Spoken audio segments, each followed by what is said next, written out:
It's too late.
fly.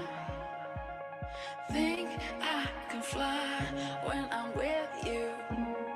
My arms are wide, catching fire as the wind blows. I know that I'm rich enough for pride.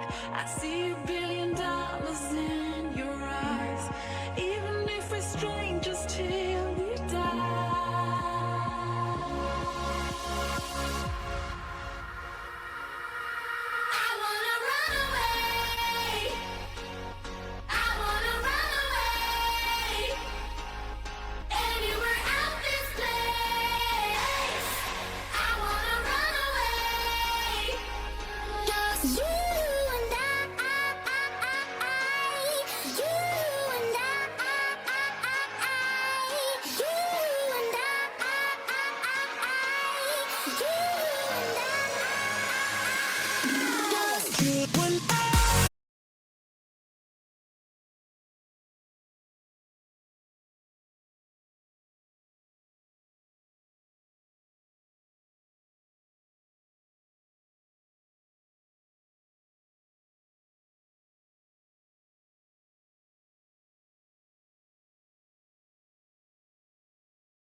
Welcome, true believers, to another exciting adventure within the Marvel Universe. I'm your host and narrator, SentaiRangerV, and I've assembled some amazing friends and maybe a few lovers. So Cyclops, tell them who we are. To me, my X-Men.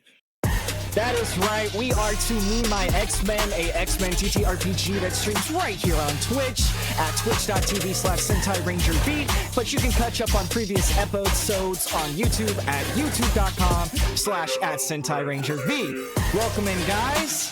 Let me get my players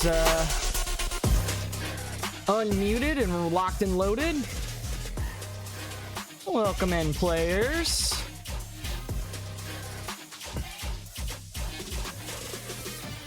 Hello, hello, my lovely friends. And my fiance.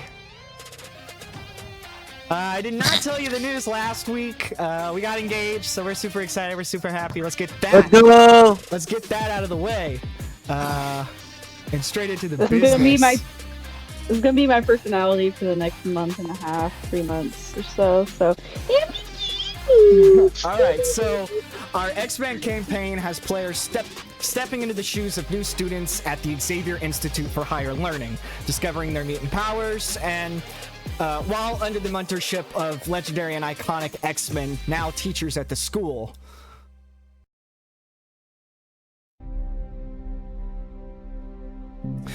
Together, they navigate a story filled with themes of heroism, identity, and acceptance, all while confronting the harsh realities of prejudice, discrimination, and religious zealotry. Whether you are a role-playing tactician, a curious trainee, or you're just here for the chaos, we have something here for you. Together, we're building this community brick by brick, and I just want to thank you for being part of it. You're the foundation of what we're creating, and wherever you are in continuity, I just want to thank you for being canon. So, without further delay, previously on X-Men. Last session opened up with a flashback. Cyclops and Colossus suited up in a dramatic fashion, their conversation hinting at the weight of their concerns. As the danger room doors slid open, let me fade my audio. However, this tension was humorously undercut by the sight of the students awkwardly waiting in Xavier Institute gym uniforms. Cyclops explained the seriousness of their mission, with rising political unrest and escalating violence against mutants. Professor X and Cyclops decided it was no longer responsible to delay combat training. Immediately, all students, including first years, would begin learning survival and combat skills. Colossus volunteered to spar with the students, while Cyclops coached from the sidelines, emphasizing creative use of powers, collaboration, and chaotic scenarios. The session climaxed as the players teamed up for a masterful series of moves. Tsutomu and his duplicate hurled a car at Colossus, while Ottuwei used his pyrokinetic powers to ignite the gas tank, just as Colossus emerged from the vehicle.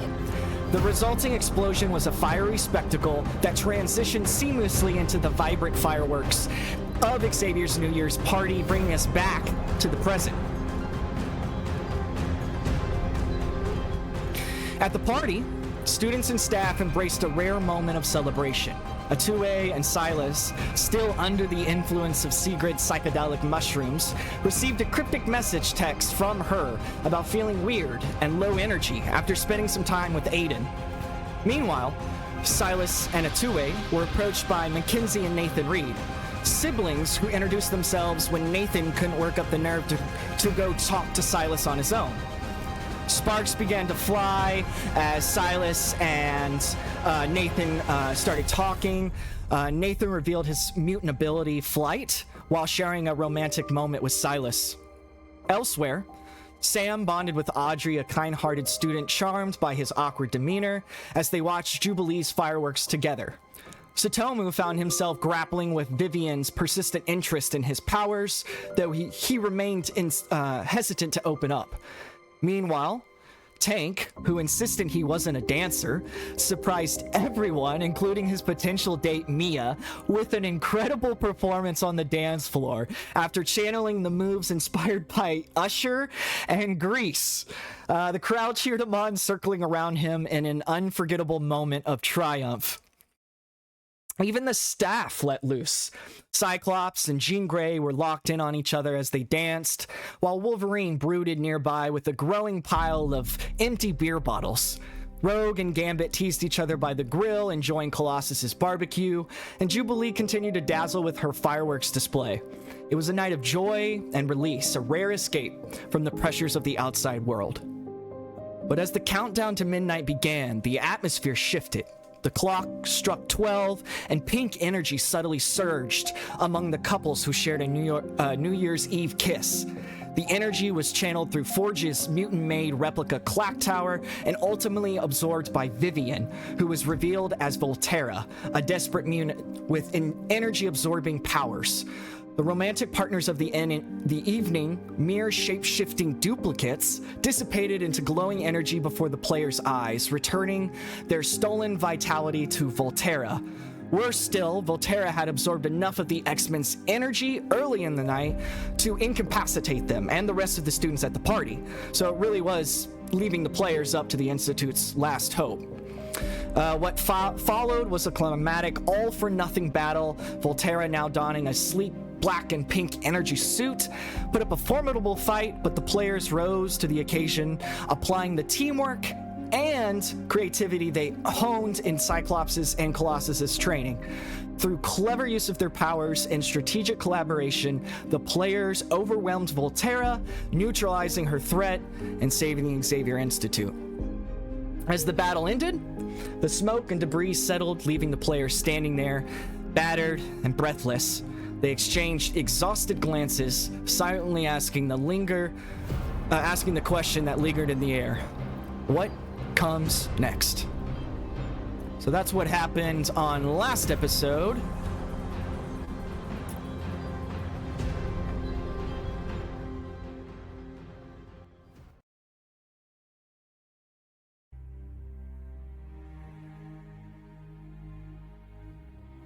I get it. Thanks. It's the audience that does. Do we clap? Episode 7, titled Limbo. How low can we go? I don't know. God damn it. We are gonna start in about a week later from the events of the party. Things have subtly gotten back to normal as a school full of mutants can be in a world of prejudice. We're gonna start today in the morning, particularly in the boys' dorms. We will be starting in Tank and Tsutomu's room. As we kind of enter the room smells of faintly ramen, fabric softener, with the hum of a laptop fan blending into the faint sounds of muffled footsteps from the hallway. Patchwork quilt draped messily over Tsutomu's bed, and the cool filtered morning light peeks through the blinds. Faint scent of laundry detergent and unwashed sneakers lingers. The air feels slightly dry, a side effect of the dorm's old radiator system.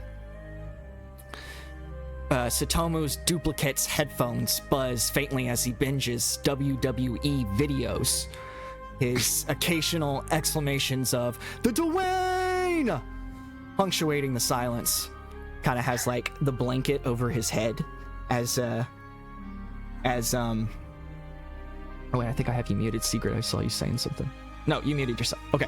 Kind of has the blanket over his head as like Tank and Tsutomu are trying to sleep, with the little glowing light in it.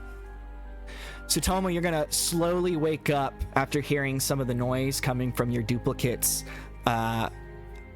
session, WWE session. You're gonna wake up slowly. Your blanket is barely clinging on to you. You're gonna hear the sound of muffled dialogue and cheers from the laptop near your duplicate. the voice of a WWE commentator echoing in the quiet. His duplicate's wrapped under a blanket, excitedly imitates The Rock's famous lines, "Can you smell what the Rock, what the Dwayne is cooking?" The dupe yells, startling Tsutomu as he swings his legs off the bed. You're going to be, when you do swing your legs off the bed, you're going to be tripping over other duplicates style lying on the floor. You also have a couple duplicates in your bed that you're having to kind of climb over, all while in a dorm room made for two. Wow. So that's where you are, Tinkara. Or excuse me, That's amazing. Tsutomu. I guess, yeah, I kind of stumble over them. I'm like, why are you awake? Did you sleep at all last night? Like, what? Why are you at the computer still? I thought you, like, opened that up at, like, 9 p.m. last night. He kind of turns over and he's like, no, I haven't slept at all. Do you understand what the Dwayne is capable of? He's amazing. He's amazing. His career over all of WWE, nothing but wins. My God. I'm like, who's the Dwayne? What? You could have just gone to bed. Like, what are you doing this for? I'm like, no, I need you to listen. This is possibly the best thing I've ever discovered. I don't know why. I've just been staying inside of you this entire time, but like, never again. WWE is my life. I think we need to now do what they do. This is perfect. Why do you I don't even understand what we should get breakfast. Why are you guys all over the place? Please, let's just get breakfast. As you look around the room at your other duplicates, what exactly does your side of the dorm room look like? Honest, I think it's just gonna be pretty much like desk. It wasn't. I didn't bring many things with me, so Very minimalistic look, like, huh? very minimalistic. Got the laptop, got the desk. Do you have any A picture personal of my mom. items? Yeah, a picture of my mom with like a frame. But Hold on, in Carl's the knocking frame at is the door. also If we like, be quiet, he'll go away. what? I said Carl's knocking at the door. I think if we'll be quiet, he'll go away. Okay, I think he went. Yeah, a picture of my mom with like a little letter in the frame that's still in the envelope. Beautiful. And other than that, in the closet, got like old school uniform, padded uniform, and then the tux that I wore for New Year's. Nice, man. As Tsutomu and his duplicates start to kind of bicker amongst each other, trying to figure out their morning, this is gonna wake up Tank. Tank, this has kind of been a continued issue amongst your dorm that you guys are trying to figure out. Very odd couple type relationship we got going on. The duplicates keep waking you up in the night doing different things, and it's starting to become a pattern, and this is just another day that this chaos has woken you. Yeah, I'm definitely sitting there with my hair up on the right side of my head, with like kind of a blank look on my face with my mouth open, just watching the circus, like taking it all in. Okay. Sumu, why do we have a circus in our bedroom? I don't even know. I want to sleep just as much as you do, but then I don't know. I roll around, bump into the wall, fall off the bed. Another one comes out. They're all just doing their own thing. They just want to live, I guess. And that one loves WWE. I don't know what's going on. as you guys kind of talk amongst yourselves in the confusion, Tank, what does your side of the dorm room look like? Mine's kind of minimalistic. I do have I have an acoustic guitar on the wall, like on a wall mount that I repaired and built up that was given to me that was all broken. And that's about it. With his duplicates continuing to kind of wake you up, is Tank annoyed with this, or because he was growing up in a sewer with It is so normal to me. Okay, so this is actually normal. This is like kind of home. That's why I just a blank stare, like, oh, okay, this is what I'm waking up to. Would he mention anything about this kind of being related or relatable to his sewer, or are you just more of you're not really a morning person? I'm a morning person. I love the mornings. I just kind of think it's funny that he's into the WWE, so I'd probably like giggling a little bit about it. Find it a little humorous? Yeah, why not? Like, why? There's no drama here. You can't help it, you know? For sure.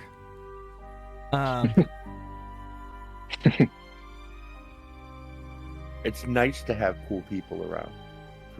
Have you made any personal relationships with any of these duplicates yet? I know each one of them's like a personality, if I'm not mistaken, right, Tsutomu? Like a certain like aspect of you. They're all aspects of me. We will soon find out. So the WWE guy is like the childish version of you, like kind of the silly one. He's the one that's obsessed with WWE. Exactly. I kind of don't like. Yeah, they're all aspects of me that I'm still beginning to understand, which is why I'm slightly annoyed with them. Because I'm like, I don't get you guys. What are you guys doing? That's awesome. Yeah, that's pretty fucking cool. I kind of like it because I like Tsutomu, so I like all of his personalities. I'll take them as they come. I'm basically taking that attitude in the whole thing. Tsutomu, while you were in mutant biology and history with Professor McCoy, he did mention that,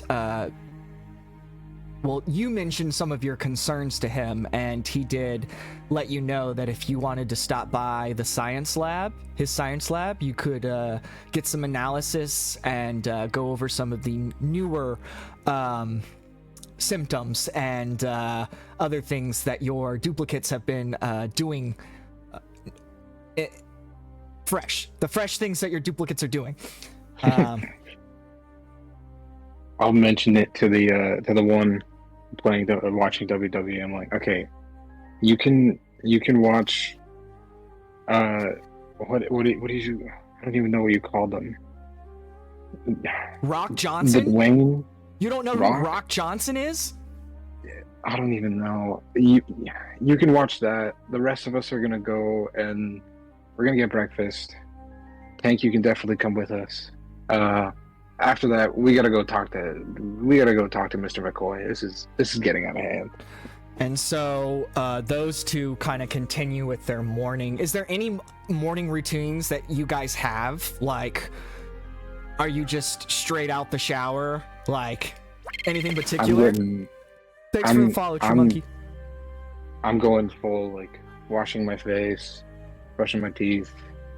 I got really nice slippers on. Nice. And just some shorts and a what are they called? Robe. Yes. And not a morning person. Well, definitely used to be a morning person, but ever since this has been going on, not waking up. Is it one of not those getting enough things sleep. Where it's like Groundhog's Day every day for you? Like, all the dudes are getting ready, like, while you're getting ready, and you have no room to, like, everybody's bumping into each other. People are spitting toothpaste on each other.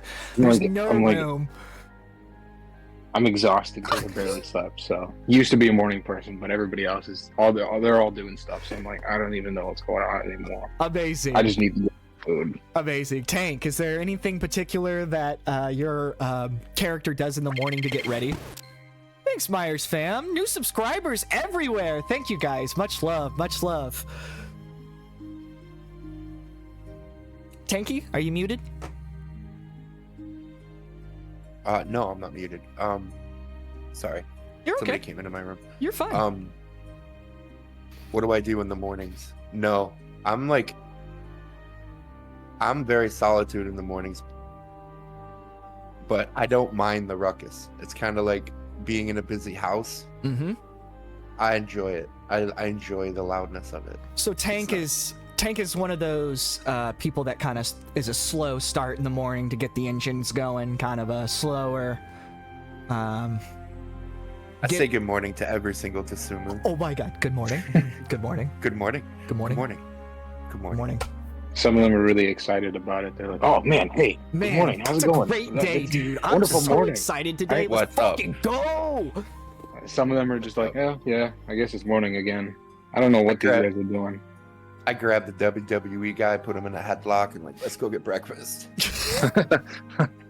He's Beautiful. stoked about it. So He got it way too excited. as those 2 roommates and the 14 other occupants of the room get ready for their day, we are going to transition over to down the hallway. Here, we are going to find Ottuwei and Silas's dorm room. And as we enter the dorm room, as these 2 roommates start waking up, the faint aroma of incense lingers in the air, mingling with the earthy scent of Ottuwei's beadwork, the crisp metallic tang of Silas's decorative mirror on the wall. Room is dim with the faint amber glow from Ottuwei's enchanted beads. Eerie stillness fills the room, broken by Silas's steady breathing, low murmur of the wind brushing against the window. Air feels charged, almost electric, hinting at something unnatural. Ottuwei's bedside table is cluttered with candles, open book of Creole folklore, faint sounds of whispers like distant voices carried on the wind. Pricks at Silas's ears as Ottuwei stirs, cold sweat on his brow. Your father knows about saving money. Yes, Carl. Everything I'm wearing, We don't I need the had wake since up. boot camp. Are Okay. these the voices I'm hearing? The timing of that was so good. Your father knows about saving Your money. father These ghosts knows are about saving. fucking crazy. The fuck? That was so crazy. Actual advertisements. Ottuwei, as you're kind of waking up, what does your side of the dorm room look like? Ottuwei's side of the dorm room isn't crazy decorated, but it does, like, the parts that are decorated are very much keen to him and his home, you know, just based off what you said, because that was part of what I was going to say, so I'm glad you started it like that. Ottuwei would also have like a altar set up in the room, and one part of the on his side to where Silas would probably be the only person who has seen him kind of like talking to the altar at times. There's also, like, he has like pictures around of his family, and like pictures of his like little sister, his mom and dad, his grandma, things like that. But most of it would be like books and things of like different spiritual and hoodoo practices and teachings, like stuff that he would have been reading, not necessarily practicing in that room, but more so reading. So it'd be books kind of just scattered everywhere. If he's awake, they're more prominently in one spot, but if he's just reading, they could be anywhere, literally just clattered around his desk, around his bed. Beautiful. That's what I assumed, so I'm glad we're on the same page. No pun intended. Silas, as you're kind of starting to wake up a little bit from a little bit of the weirdness that's going on in the room, how does Silas's side of the dorm room look like? Kind of like what Tank was saying, like very simple. Maybe a couple like posters, or like I guess posters on the wall of like some of my favorite like metalcore bands. Like one shelf with like a stack of like my sketchbooks filled with just kind of random doodles. As I try to like kind of escape my thoughts from time to time. Oh boy. As well as just like a singular picture of my mom, not like in a frame or anything, just kind of taped to the wall. Beautiful. Good job, guys. That's lovely details. Ottuwei, you're gonna start to wake. But unfortunately, you're gonna feel a little off today. The room is gonna start spinning slightly, and you're gonna feel a prickling sensation crawling up your arm. Or I guess your arms. It seems like shadows in the corner of the room seem to shift unnaturally, as if alive. Silas, you notice Ottuwei's distress as you're kind of sitting up. Your heterochromatic eyes glinting. Hey, Ottuwei, you awake? Got that, don't. Yes, I'm awake. You kind of sweating and look a little uncomfortable. You alright? Is it hot in here? Did the air conditioner go off or something? I mean, the radiator fucking sucks, but like, I didn't think it was too bad. Maybe do you want me to I'm open a coming window down. or something? Yeah, let's get some air in here. I think I may be coming down with something. As your feet touch the ground, you're just gonna have another overwhelming wave of just not feeling okay. I mean, almost mentally, you feel the weight of everything, depression, sadness, even irritability is really fueling your emotional state right now. It's kind of a weird feeling for you. Almost like like you're physically sick, but you're also like mentally dealing with whatever's going on. Listen, I don't know if I should be taking those mushrooms again. I mean, the first time was fun, but the second time, I don't feel like they might have done something to me. Maybe My head's Volterra's other gave you mono. Because it kind of looks like mono. I hope not. Yeah.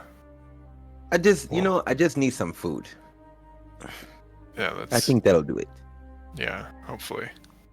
Just give me a second. The room is moving. I want to wait for it to settle down for a second. So you guys start preparing for the day. Ottuwei, your class this morning is botany with Professor Monroe. And Silas, your class this morning is mental empathy and meditation, the MEM class taught by Professor Jean Grey. So you guys are just kind of gonna be getting ready for that. Is there any routines that you guys have? Anything that's particular to you getting ready in the morning, getting ready for class? Ottuwei, well, sorry, if you would, You go go ahead. ahead. You started. Okay. It's like I didn't want to talk over you. Ottuwei, he has something of a routine. Like he definitely gets up and gets himself together, like gets everything around him together. But he kind of like where he would normally like, kind of spend more time getting himself ready before going to class. He kind of slacks on that a little bit. Based on how he's been feeling since he got up, he's kind of like he kind of just throws something comfortable on in a sense, and he stops and he kind of like, and he stops and he's like, he begins like says like a small like to himself like a small like something to the altar. I didn't want to say prayer because it wasn't a prayer, but yeah. So like usually that's his normal routine. He spends time getting ready and then he kind of spiritually gets ready in a sense. Oh shit, that's badass. But he definitely slacks on one of those this morning before getting out of there. I'm not even sure if I have all of my books, but it's okay. It's botany. Oh, We're gonna plant some flowers and shit. Whatever. If anybody asks why I look so crazy, just say that it's comfy chic. Hey man, you're Mr. Stylish. Silas, what any type of routine for you getting ready in the morning? The only thing I really do is kind of take my mom's picture like off the wall. That's why I leave it taped, so it's kind of easier to access. And like touch her forehead because it's like a Polaroid of her holding me as like a young toddler, like the first time we went to Disney World. But I like take it and like press it to my forehead, almost like I'm praying, but not really praying because Silas doesn't really believe in all of that anymore. Like I give it a kiss and put it back on the wall, and like get dressed and get ready. Ottuwei, roll a vigilant check.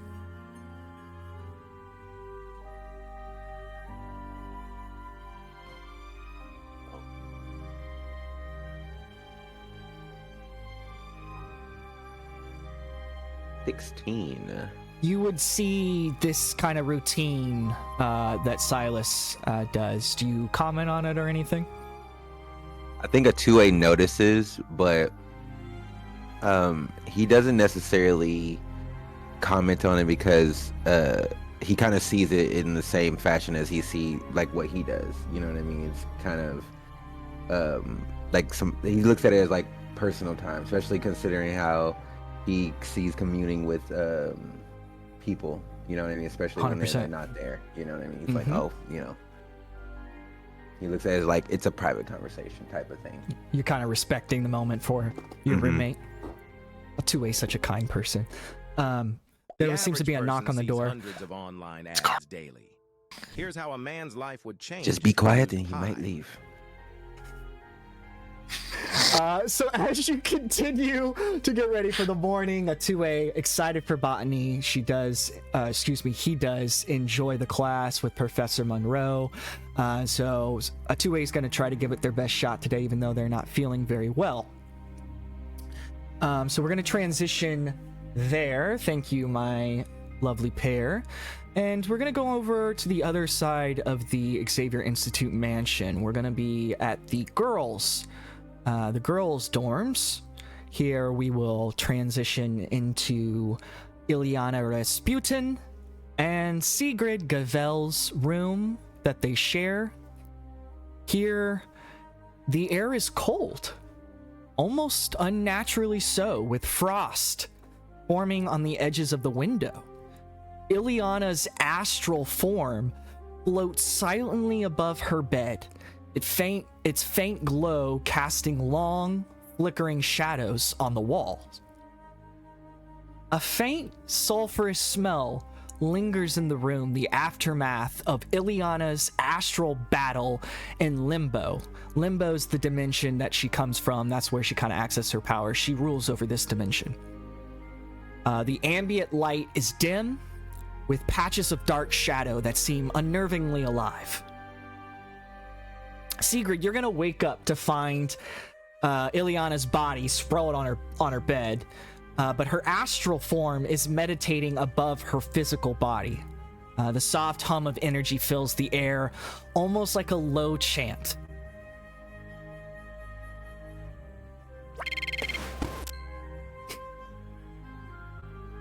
You're muted if you're saying anything. Hee hee hee hee. I definitely would look over and be like, ah, yes. Couldn't even tolerate being in your physical body, so you must astral project. What an awful thing. I just kind of look over and I'm like, that's cool. And then I go look over my plants and I'm like, Keith, shut up. I get she's floating. Just because she's floating doesn't mean we judge. No one judges you as your relationship with Steve, and here you are. So hush.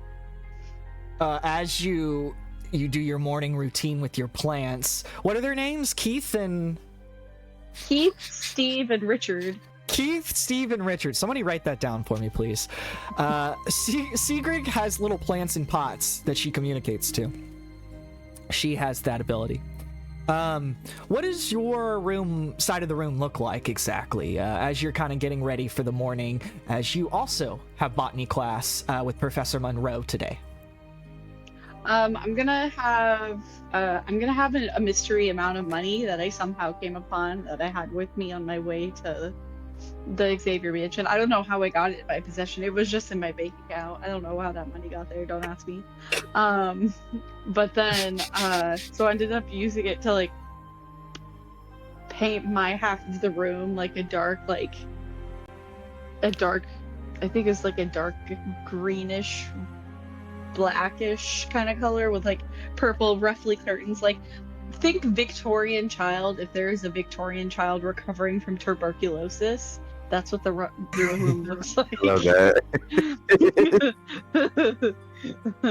think taxidermied animals and plants with a pale Victorian child's bedroom, and that is Wow. what That's is amazing. going on. What are some of the Hope things? you have a rocking horse. What are some of the things you're kind of doing as you get ready in the morning? First I take my bonnet off and I put it on my crow. I put it on top of my crow that I have taxidermied on my makeup vanity. So, and it just holds my bonnet for me. And then I go pick up my little like washroom caddy that's like all black and has all of my skincare. Somehow I have this expensive amount of skincare, but I don't know how I got my money. I just have these things. Don't ask me where I get my money.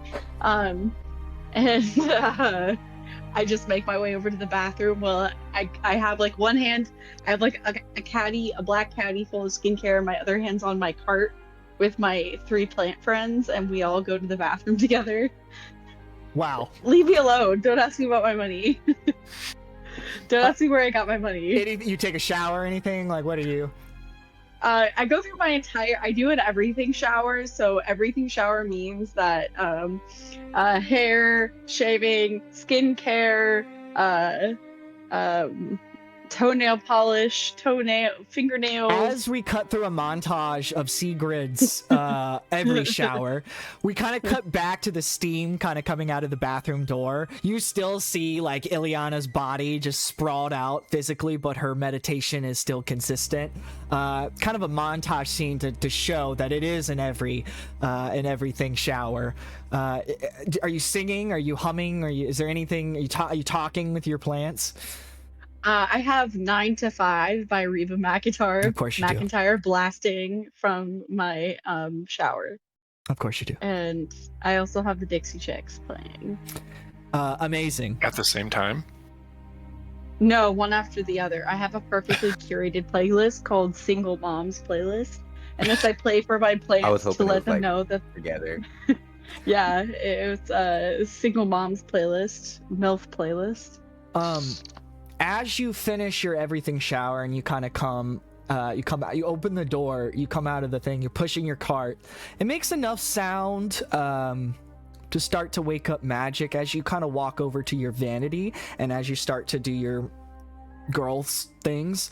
You're gonna kind of, I don't know if you notice, but you're gonna, in the mirror, you'll see like you getting ready, and then all of a sudden you're gonna see Ileana's astral body just slowly start to float back down into her physical body, and then as soon as the last bit of astral energy is intact with the physical body, she is gonna kind of jolt awake.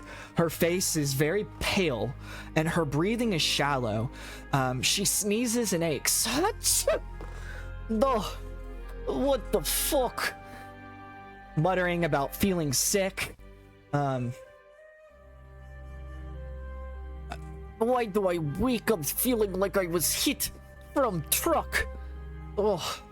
And do you always have to listen to 9 to 5? That's embarrassing. Yes. It's how my plants know that I love them and that I work very hard for them. You still talking to your plants? Yes. And they talk They're back. my best Yes, they're my best, most trusted confidants. Can you hand me that tissue over there? Does baby need some borscht? And another tissue, please. I don't know, I'm feeling like this. Oh, Do you want me to call the shiny one? I can have him. I can tell him you're not feeling good. No, The botany project is coming up, and I need to make sure I get a good grade, or Colossus will have me for dinner, and I don't want to deal with my brother. He's sometimes annoying, sometimes lovely, but mostly annoying. I feel like he'd care more about you being sick and unwell than your grades. It is okay, it is okay. I don't know, it's a feel off. Okay. Well, I'm gonna tell him if you don't feel better by tonight. Blackmail. What are you gonna do about it? I don't know. Was there anything weird going on before I woke up? Well, of course, you're astral projecting. I figured you were in an intense dream. No dream. Well, Mostly nightmare. you're metaphysical. Well, maybe that's why. Your metaphysical was definitely not wanting to be with your physical, so. She kind of is hesitating, holding her head, kind of rubbing her temples. Why don't you roll me an ego check? Oh my. She should have an unbelievably high ego score. Oh my. I don't, believe it or not.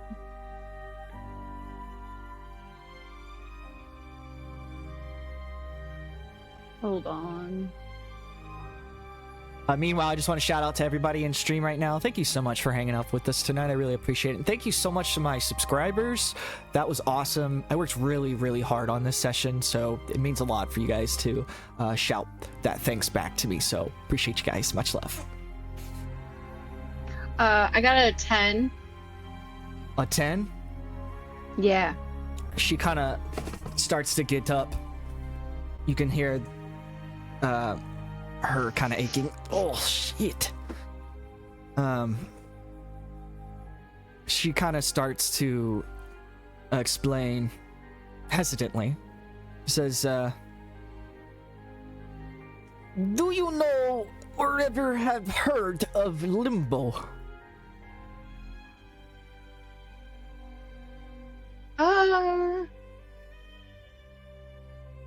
My uncle would have taught me a few things here and there, but it's not a great place roll a to logic be. check. Roll a logic check. Oh no. 16 with a fantastic. You would know that this is another dimension. Magnus has mentioned this to you before. It's another demon dimension in another speck of the dimensional plane. You don't know that magic is the ruler of this dimension, but you have a pretty firm grasp of understanding it's a dimension with demons in it. Well, I have some kind of idea, but it doesn't seem like a very nice place to be. Do you spend your time there at night? Is that why you never slept? She kind of looks up at you, her achiness kind of dropping her guard a little bit. So, well,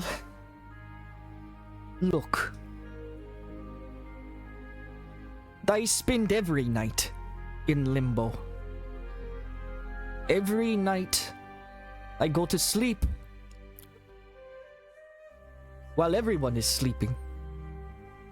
I am the ruler of Limbo, and rulers must protect. So, every night I go, I fight demons. Demon Slayer, Demon Killer, Queen of the Demons. That's all I'm known for here. But Limbo time works very differently. What could be 8 hours of sleep here, maybe a few weeks in Limbo. So she kind of explains that she's been battling demons for what feels like weeks. I wonder if this metaphysical battle is why I'm starting to feel very sick. Maybe my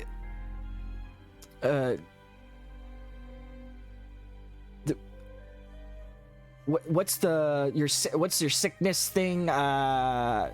You defend against getting sick. What is that called? Immunity? Your immunity. Maybe my immunity was weakened. I don't know. But look, I really would appreciate it if you would not tell the teachers, because they would not, well, they would frown on these activities. But it is my responsibility as ruler of Limbo to protect and serve as its queen.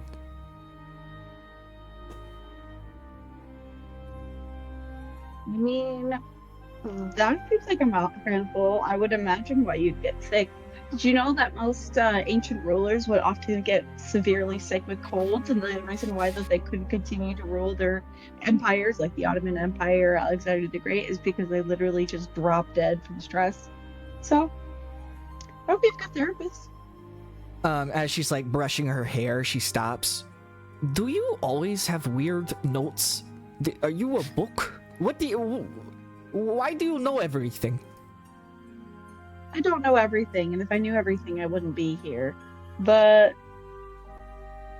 I don't know. I'd like to feel, since you refuse to get help, I might as well give you random facts to hopefully calm you down and distract you from your pain. I hope it helps a little bit. Oh, distract from pain. You do not know pain until you have felt the weight of Limbo on your shoulders. But again, yeah. The thought is appreciated. I know that you're trying to be a friend. And, well, I appreciate... Oh, shit. So you guys are going to kind of continue to get ready in the morning. Is there anything else that you kind of you do? You're both going to botany together. So I give her a ginger tonic tea that I keep as like a dried tea bag, and I give that to her before we start class so that she does not feel sick or sneeze. I totally forgot I have pictures. Okay, and I also forget, sorry, time out in the roleplay. I forgot to open up the comment section of our Discord. So for my players, I really apologize. I did have photos, but if I click that message button, all my webcams are going to get messed up. So if you can, if you're allowed, if you have the internet, tune into the stream, because I got photos ready for you here, which I just forgot about. There's Ileana, as she's kind of getting ready, you shuffle over with your ginger tea. She's like buttoning up her vest. What is that? It's a ginger root tea and with some other herbs to help your body and with the sneezing and the body ache. She like looks up at you. Did you poison it? Why would I be overt about poisoning it? I don't know. Because you're this weird little girl, and your brain has a lot of stuff in it. Maybe too much stuff. I have a wrinkly brain. Please get over it, and you'll feel better. Promise, it's not a potato or borscht soup, but it's the next best thing. She kind of stares back at you, hesitates a little bit. She grabs the mug. She smells it. Do you know what I can do to demon? I can tenfold on person of your stature. Again, if I wanted to kill you, why would there be witnesses? You live with me, so I'd obviously become a suspect, and also, it's worth a waste of a death. Though, very funny. She kind of starts to sip the tea. She kind of breathes a little bit easier. It is very relaxing for her, almost to the point where she has to hide her release of relaxation. Kind of stiffens back up. That Feeling was better. very thoughtful. Too thoughtful. She kind of sets it back on the ground, almost in a sense that she's kind of afraid to let her guard down. As you guys continue to get ready for the morning class of botany, we are going to transition over, back over to the dorm, the boys' side of the dorm. But this dorm room's a little bit special. As we kind of close in, we're going through the hallway, we're seeing the doors one by one. We come upon another door as the camera kind of stops. And it slowly backs up, and as you slowly back up to see this door, you notice at the bottom of it has a little doggy door. That would be because this is Sam and Fetch, also Finn Barkley, but he prefers to be called Fetch. This is their room. This is their dorm room. As we kind of enter the room, can't wait for this. The room smells of fresh linen and faintly of wet dog. Fetch's fur shedding slightly onto the carpet. Sunlight streaming through the blinds catches the dust motes dancing in the air. You can kind of hear Fetch's tail thump against the bedpost, the rhythm matching the creak of the bed as Sam stirs awake. The room feels warm, feels alive, filled with the energy of a new day. Sam, your bedside table holds an assortment of like dog treats and books, stuff for Fetch. Their faintly musty scent mixing in with Fetch's fur, and the sound of birds chirping outside kind of add to the lively atmosphere. Sam, as you slowly start to come to and wake up from your nightly slumber, you are going to notice Fetch kind of sitting at your bed, just kind of waiting for you to wake up, super excited, like tail, and then Fetch starts doing the little pitter patters. Like Fetch is excited. Like this is an exciting day for Fetch. He can barely contain his excitement. He's gonna like slowly come awake, just hair disheveled, clothes slightly off. He's just gonna stare at Fetch for a moment and just, Jesus Christ. You remember in that moment that you did promise Fetch today would be ball day, play with the ball, play fetch with Fetch. That is his favorite thing in the world, hence the chosen name. You are reminded that activity's happening today, and that is probably why Fetch is so excited. Hey, buddy. He's gonna slowly get up, kind of put his hand on Fetch's head, scratching and petting and just all the sorts of affection possible. Kind of very loving dog. Like this is your like few weeks of bonding, just like any dog and human. You guys are pretty close, which has been very nice for you, especially after the events of trying to find Tank. This has been a very therapeutic situation for you. So you two have been bonding over the past few weeks. What does your side of the dorm room look like, Sam? Going to be quite simple, but it's going to be a little bit messy with some clothes and old dog toys started about the floor. Nothing too much. There's going to be a bookshelf on the side. There's a few books, but mostly little trinkets he's found along his journeys of looking and just anywhere he really finds them. Just a closet also full of very similar clothes. Very, very similar clothes, and a couple little dog outfits also in the Oh, he's got closet. little outfits? Has little outfits. There's gonna be photos. There's on the shelf. There's gonna be plenty of photos, mostly of his newfound friends and of Fetch in the little outfits. He's going to get up, kind of brush himself off. He's just gonna start going about getting ready. You don't have too much of a busy schedule today. Today's one of your easier days, Sam. That's why you kind of pre-planned this day for Fetch. You did make plans to meet up with Tank later on this kind of play date with your roommate. As you're kind of getting ready, we kind of camera kind of sweeps to Fetch's side of the room, where you can see he has like a little crate, and it's pimped out. He's got a little water thing, like a little thing that connects to his little bowls that are connected to his crate. He has a little bedside table. As we kind of go around, we see those pictures with the individual outfits. One from Christmas, he's got a Christmas. He's with the Easter Bunny. He's got all the holiday photos. One with Professor X and him, like at the pumpkin patch.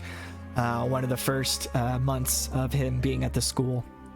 And then on his bedside table, there's like one framed photo, and it's like a picture of his favorite bone/toy. On the wall is like his little harness and his leash. He's kind of like super excited. He's kind of spinning around in circles, super excited, kind of bows, sits up, bows. He's very ready for the day. Is there anything during your routine that you do to kind of get ready for hanging out with Fetch? He's going to start with mainly just brushing his teeth, shaving, quick wash up. But from his back, his strings are going to come out, and they're going to sort through the closet to try to find clothes to wear. Oh, nice. So he's going to be multitasking between his hands working on his hair routine and his strings coming from his back, searching for an outfit for the Bro, day. I love you so much. That is so fucking creative. I'll add to that as well. Yes, and as your strings are slowly coming out, Fetch is like in dog mode, where he's like, whoa, and then he starts to rub up against your leg. He wants attention, he wants pets.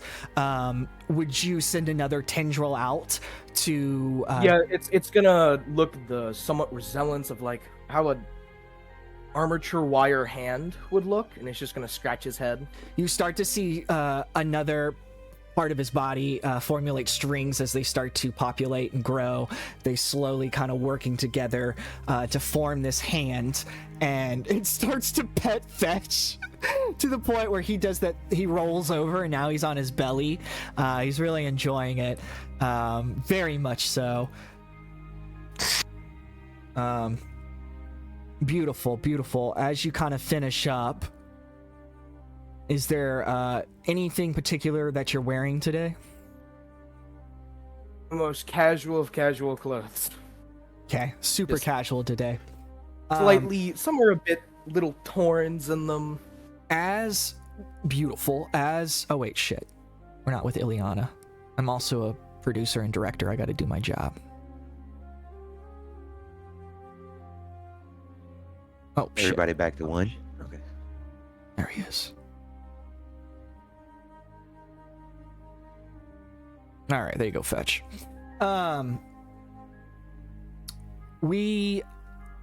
We see once you kind of complete your daily routine, much like dogs, very conditioned animals, Fetch knows when it's time. So he is waiting by the door with his leash in his mouth, ready to go with his tail again, reflecting the same thuds that you woke up to earlier in the morning.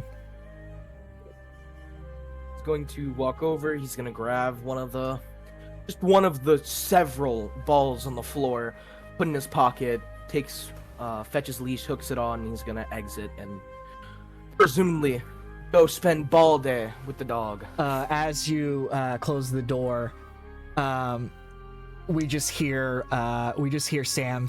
You can hear him as the door closes. We're still in the dorm room. You can hear Sam as he goes down the hallway. Hello, no pulling. Awesome. Thank you, Sam. We're going to transition now to morning classes. We're transitioning from the door close to sounds of laboratory. We are going to be transitioning over to Professor McCoy's science lab.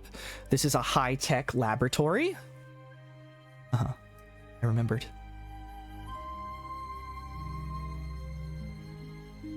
Oh, wait. Stand by. All right. Stand by. Oh, that's Storm. There he is. So this high-tech laboratory, this lab is a blend of the organic and mechanical, with glass tubes bubbling faintly with unknown substances and microscopes, humming softly as they analyze data. The air carries a faint chemical tang mixed with a musk of aged paper and ink. Overhead, bright fluorescent lights bathe the room in an intense white glow, casting crisp shadows across the cluttered tables. Metallic surfaces gleam, reflecting rows of carefully labeled jars and neatly arranged tools. The hum of the cooling system is constant, accompanied by the occasional hiss of pressurized air escaping. A faint whiff of something earthy, perhaps the residue from an early botanical experiment, lingers in the corners of the room. So Tsutomu, let's try one more time. Tsutomu and Tank are actually going to enter the lab here. They're going to be greeted by the animated voice of Professor McCoy mid-sentence as he jots down notes on a clipboard. Professor McCoy is going to be in his signature lab coat and glasses. He turns to greet them, his warm yet exquisite expression reassuring. "Ah, young Mr. Senkawa," he begins, adjusting his glasses. "I've been looking forward to discussing your recent unique developments." Development's definitely a way to put it. Oh, I don't know what to do with these guys. well, come in, please, come in. And you brought the one that you said, what wrestling? Was it wrestling? Yeah, that's this guy. Oh. He runs in and spreads his arms and stands in the corner and he's like posing like Stone Cold Steve Austin. Oh dear, he kind of refers. He notices Tang kind of standing behind you guys. "Oh, Mr. Draves, good morning, good afternoon." What up, bro? "Yes, indeed. What up, bro? It's a fine morning. I hope you're enjoying it, kind sir." Nothing but goodness, man. How you doing, buddy? Man, well, it's been quite a day. I've had to redefine the mathematical scale of quantum physics, and I've happened to write 4 papers by mid-morning and taught 2 classes. One, quite well. The other, well, that is time for another story. But overall, I would have to say, Mr. Draves, quite an excellent, indubitably day. I had a bowl of cereal. You have a bowl of cereal? You're eating a bowl of cereal right now? Yeah, I feel so accomplished. He kind of redirects his attention back to Tsutomu. "Oh, Mr. Senkawa, when did this start to formulate? Is this something that's been happening the entire time of your mutant ability, or is this a new symptom of being part of the X gene community?" I mean, I always kind of noticed that they had slightly differing, my dupes had slightly differing interests, but Wait, it's just becoming more and more extravagant now. well, that is fascinating. Dear, he kind of opens up his desk, grabs a notepad, starts scribbling some stuff down. "Now, when you reabsorb your duplicate, do you feel any physical strain or mental fatigue?" I mean, I receive a lot of information, so I guess for a second or two, I'm kind of Interesting. gathering my thoughts. Very interesting. That leads me to my next question. Tsutomu, do you... Oh, shit. Oh, sorry. Do you gain any sensations or possibly memories, knowledge from their time being apart from you? Everything that they do. I mean, we are technically the same person, so anything that they do, once they leave and come back, I sort of gather what they've done, and not entirely yet, but I am able to basically copy what they've done. I'm still getting a hang on that. That is fascinating. And Tank, have you noticed anything weird going on in the dorm room lately? Anything unusual? More unusual than your roommate having duplicates that seem to be spawning every night? Anything of the contrary? A lot of personality. Are they Seems all like each different? different. Very fascinating. Very fascinating. It's almost if Tsutomu, these are different fractures of your personality, all accumulating into one central being. Very fascinating. One of my dupes like comes up behind him and like pushes up his glasses and pulls out a notebook and he's like, "Yes, very fascinating." And stands right next to Professor McCoy. He's like, "Oh." He takes out another pen and he is very excited about this. Well, this is amazing. I have never seen anything like this in my life. I don't know what that one's doing. I don't know what he's doing. As they're kind of mimicking each other for a moment.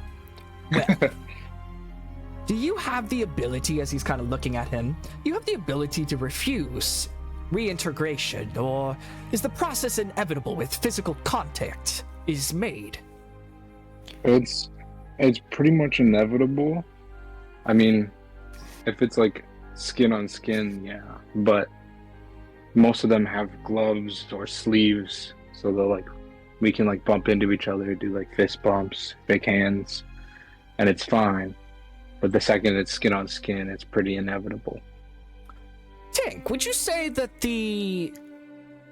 and I don't mean to speak about you in front of you, but would you say that Tsutomu and his duplicates have a fairly healthy relationship amongst themselves? Are they working together, or does it seem that they have opposite-ended goals? I feel like when it's time, like when times have been dire, they tend to work together really well. But I don't know, man. It's like wrangling a crazy parade. It's not working sometimes. They all have their own agenda. I see. Sorry about that. Carl, Come here, girl. I can help you with your biology Who are work. you? It is fine, but not now. I am busy. And I guess you're dead. Thank you, Carl. That kid, I swear. I don't know why it went to that one. Because it's sexy. Have you noticed any environmental factors, temperature, altitude, or perhaps proximity to other mutants that seem to influence this manifestation or behavior of your duplicate? I don't think so. I think it's more so just like I do recognize that I have interests, and then like occasionally I'll be like, wait, I used to be really into that, but it doesn't happen too often. It's more so they just kind of pick up something and they're like, man, this is exactly what I wanted. Hence the WWE. Interesting. I turn and I point at him and he's like on top of a table now with a chair over him. Good dear. I told him not to do that. It seems that this is progressing quite quickly at an astonishing rate. Has this happened in your rooms? Tank, has he done this to you at all? Yeah, man. Like I wake up every day to these guys. He's just eating cereal. That's exactly what I'm doing right now. Yeah, I mean, this is totally normal. it doesn't bother you at all. No, it's fun. He grabs his third pen. He grabs another pen from his coat. Interesting. As he starts writing something else down on his. I start cheering on the dude, telling him to hit him with the chair. Hit him with the chair. I would not advise any type of enabling until we figure out the end goal for this, because I am indubitably confused and fascinated at the exact same moment. Look. I do Go ahead. I do. One thing that I have at least noticed is none of them are mean. They're all like pretty overall nice. They just get excited about their niche topics. Interesting. You mentioned your duplicates seem to have distinct interests. Have you noticed them gravitating towards specific activities or behaviors that you personally find unappealing or foreign? Or is it seem to be most things that you do find interesting? I look over to the guy who's like searching for a ladder underneath the table. I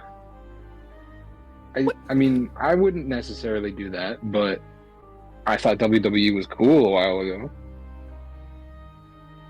Very interesting. Well, I guess now it's time to think about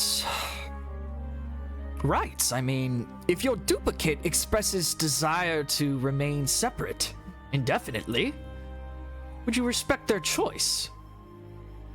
Or do you believe their existence is inherently tied to your own? I think they exist because of me, but if they truly felt they needed to be their own person, then I guess they could. We just have to talk about it. But I don't know about that guy. And I turn back, and now there's like 3 of them. And they're like sizing each other up, trying to like wrestle. And one dude has a referee outfit, and he's like counting down. Like, while the other pins the other down. He's like, 1, 2, 3. Amazing. I don't know about those guys. Oh my lord. He's kind of taken back by all this. I do know you're a busy student, but would you be willing to attempt a few controlled tests? For example, we could measure duplicates' reflexes, strength, and cognitive response. That sounds fun to me. I mean, if I can understand them more, then I can understand myself more. So that works out. Fantastic. Professor McCoy's going to lean forward, his voice taking on more of an animated one. It's quite remarkable, Tsutomu. These duplicates are merely reflections that seem to possess the seeds of individuality. Hobbies, preferences, perhaps even aspirations. He pauses, his sharp eyes gleaming. I believe the best course of action, both for your growth and theirs, is exploration. Let's see where these new paths lead.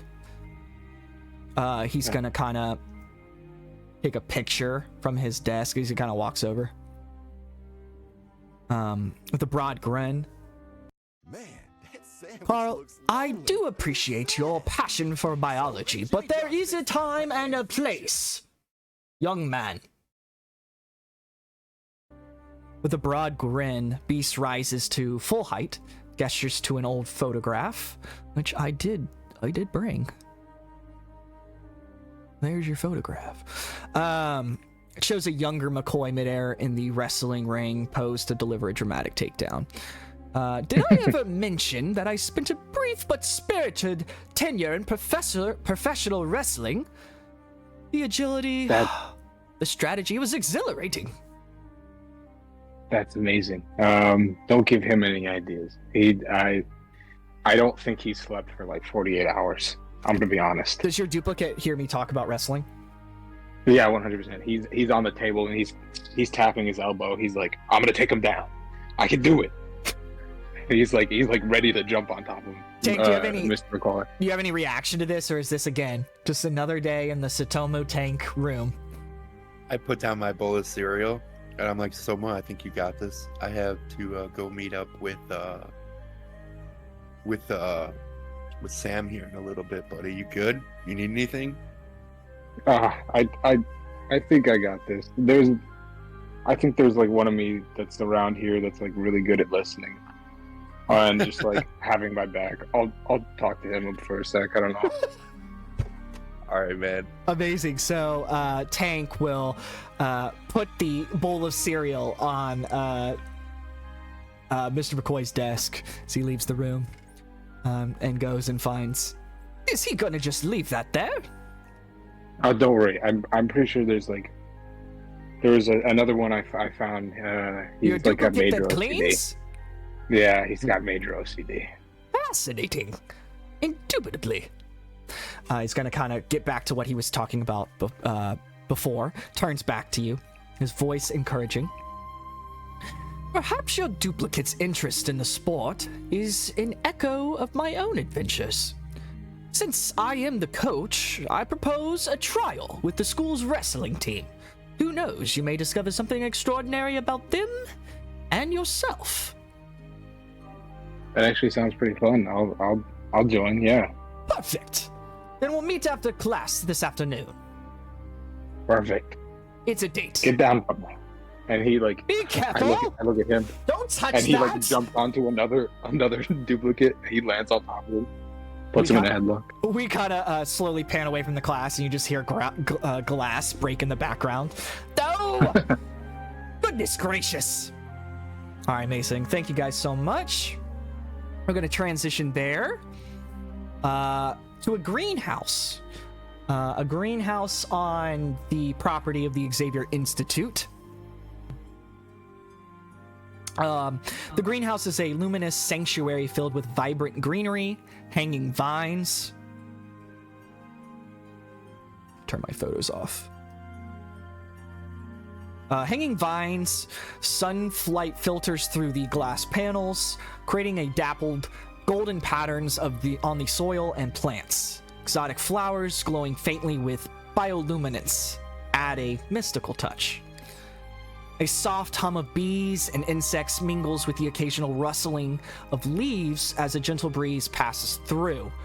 Creak of a watering can and the snip of pruning shears punctuate the tranquil environment. Air is thick with rich, earthy aroma of damp soil mingling with the fresh, citrus scent of herbs as the heady sweetness of looming orchards. So here we are going to be joining Professor Monroe. Oh, that's Professor McCoy. There she is.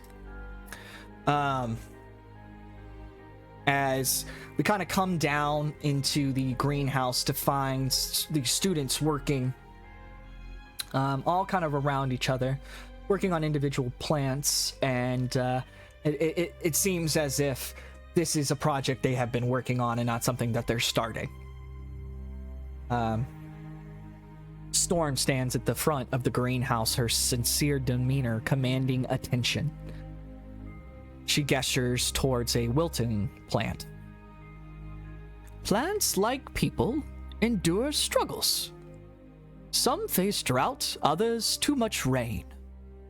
Yet, with the right care and attention, they find ways to grow. Today, we'll learn not only to tend to their needs, but to reflect on how we, too, thrive despite challenges. Each student has been assigned a struggling plant, and Storm's going to kind of guide them through identifying the issues, whether it's overwatering, poor soil, or pests. And she's kind of going around and suggesting remedies. The students are kind of working amongst themselves as she's kind of walking around the room. Ottuwei, fire burns brightly, but even it must know balance. What balance do you see this plant needing? Ottuwei looks over the plant for a second. He's just kind of looking at it, examining it. It's still kind of feeling a little bit off, just from this morning, kind of in his head about it. And as he like snaps back, oh, so sorry. Well, maybe it's not being watered enough. Most of these leaves look like they haven't seen water in days. Excellent, child. Very good. You feeling all right? Oh, of course. I am the best I've ever been, you know. Okay, that was a lie. I'm just not feeling too well today. Of course. Take care of yourself. It's very important, Ottuwei. I will be back with you to check on your plant. She kind of walks again across the room, now to Sigrid. The roots hold us steady, no matter the storm. How do you think this plant's roots are faring? You're muted? You're muted, child. What do you mean? I'm not muted. Don't ask me about my money. I just watched the mute mic icon go on and off, child. No, don't ask me about my money. What? You're a plant, child. These roots need to breathe. They're screaming for air. I don't know if you can hear them, but they need to breathe. Can you hear these plants talking, child? Of course. That's why I have Keith, Steve, and Richard with me at all times. Humans suck. I mean, Right, child. Very good. She kinda is trying to revel through your awkwardness. Well, what do these plants tell you, child? well, this plant would like to be called Agnes, and you could say Agnes has plans for us all. I truly think she's a spirited plant. Possibly could have been human at one point. Most of these plants don't like it in here, and they were farm raised, so they sound so sad. Every single one of them. The class is kind of like all stopped what they're doing as everybody's kind of awkwardly staring at you. All right, let's get back to work. Get back to work, children. What could you tell me what's wrong? But as she was saying, like, what's wrong with the plant, she looks down, and based on your nature powers, you are able to rectify. This is a very easy class for you. This is like someone who speaks Spanish taking American Spanish. So your plant is, oh my, well, nice work, child. Your natural abilities and skill are shining bright in this lesson, and I just want to validate that. Well done, child.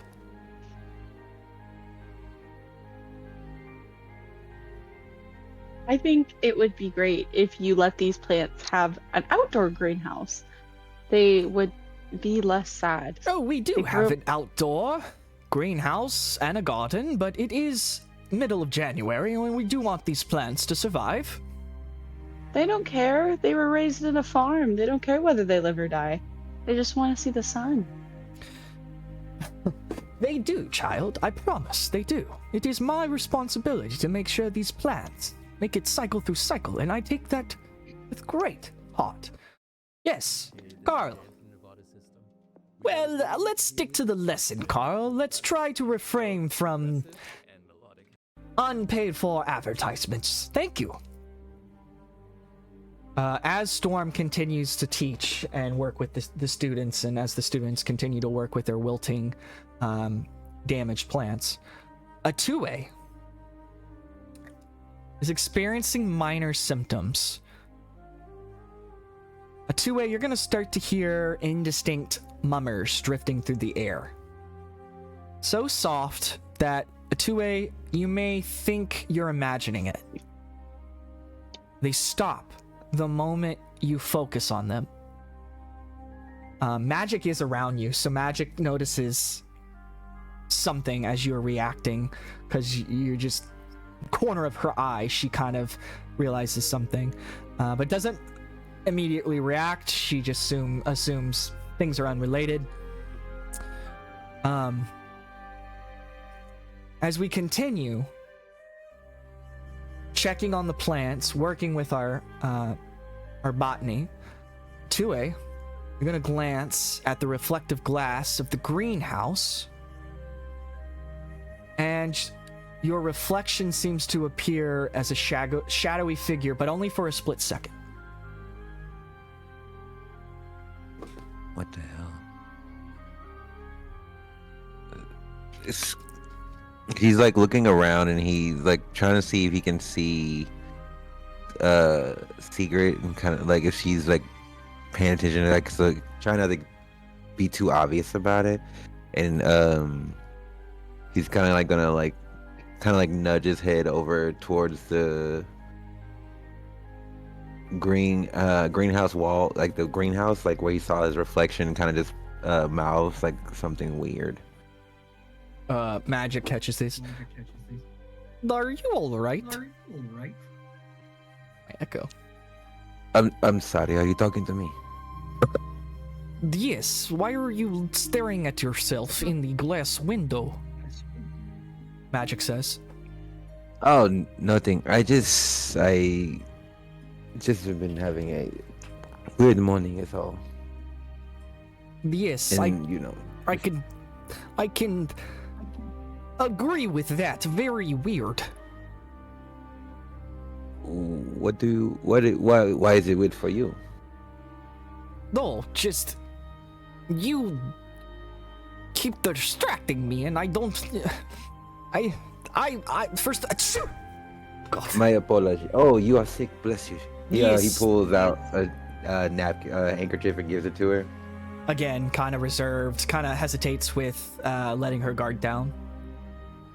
It's okay. You don't have to be shy. It's hard to look at me sometimes. She takes it.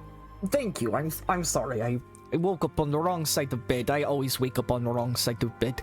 Bed has no right side. I do apologize for my irritability. okay. Irritability. She That's kind what you call it. I thought it was charm. she laughs a little bit and says some stuff in Russian under her mouth. Storm continues to walking the halls of the greenhouse. So you'd never really explain what do you mean you are walking up on the wrong side of the bed? Is it because you got sick? Yes, I woke up with sickness, cold, a cough, a headache, sore throat. Do you know what sickness is? Do I have to explain more?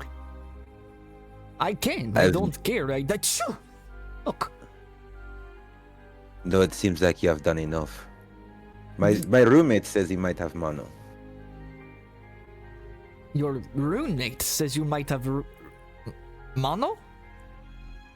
Wait, That's are what you he sick? said. You sick too?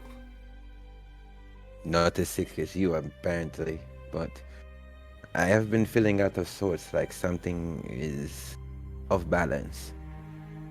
As you kind of speak those words, the air near you and Magic begins to carry a strange, shifting scent.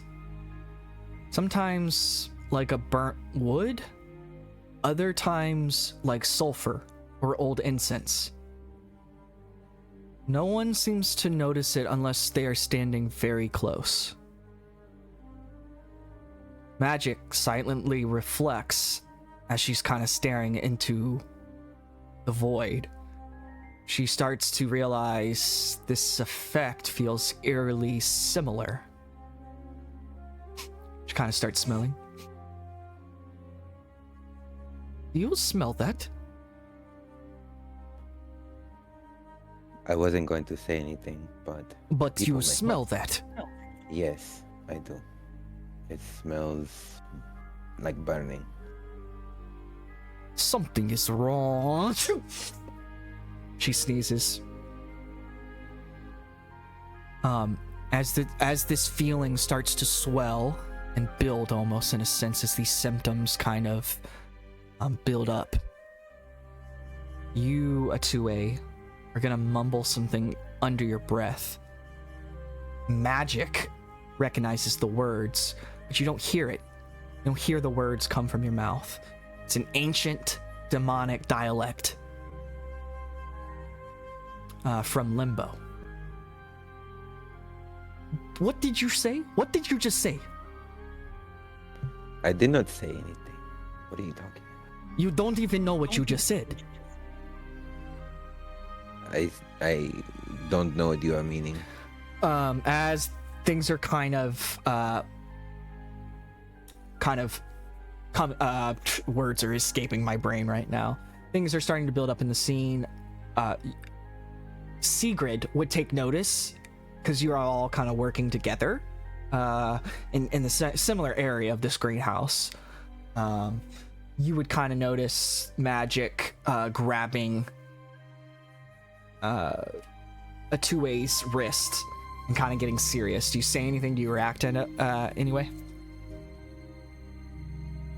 I immediately just reach out for Magic's wrist adjacently, and I just kind of push my thumb in to get her to release. And I'm like, now, dear Ileana, that's not how we make friends, especially with other people. Now, if they are getting testy, violence is never the answer, demon princess. I'm No, sorry, Ottuwei. You don't understand, as she starts to kind of lower her voice. What's wrong? There is You've been something acting very inside of your weird, I friend that is not a part of your friend. And now it's... I mean, now it's what? Now it is all starting to make sense to me. Oh, this is not sickness from Earth. What happened to my... this is sickness. What is going on with my... Stand by here. This is sickness of the brain. There we go.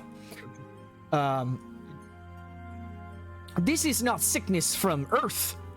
I caught this in Limbo. She kind of catches herself as her voice raises. You do not understand. Your friend is in very, very big danger. Well, let's call the big shiny dude. No, absolutely not. You don't understand. We can't get the please, do not get the teachers Why? involved. Because I told you. This is all related to me. She looks around. Spending my nights in Limbo? Yeah? Oh, more blackmail. I love this. Anyways, we have to tell Xavier. No. I promised him if there's anything weird happening, I'm not allowed to not tell him anymore. You don't understand, child. Ottuwei, as you're receiving this information, the news that you are being possessed, is there anything, any feelings, any reaction come through whilst I have dealt with mental and Carl emotional struggles for kind of a very ask a long question in the time, but I class? was also dealing with the fear of embracing. Wait, while Carl is distracting the class. Ottuwei is listening to this, and he immediately kind of like, as they're having this conversation, he would be kind of, at this point he would have got like relinquished his hand away from her, his wrist away from her, and if you were looking, you would see that he's kind of, it looks from outside, it looks like he's like deep in thought. But it's him. He is trying to connect to it. As you're deep in thought, Sigrid and Ileana see your eyes roll back into it and flip into black. And then as you blink again, they go back to being normal. Though, dear, this is not good. This is not good at all. Look. I know we've had our differences, but I just want to say that I am sorry for the misunderstanding our first week of school. I did not mean for any of you to be hurt. This was all for fun. We did not know about this glitch, and well, I owe you, and I always make good on my promises. So, if you will trust me, I will take you to Limbo myself, and we will take the head of this demon, put it back where it belongs, in my trophy case.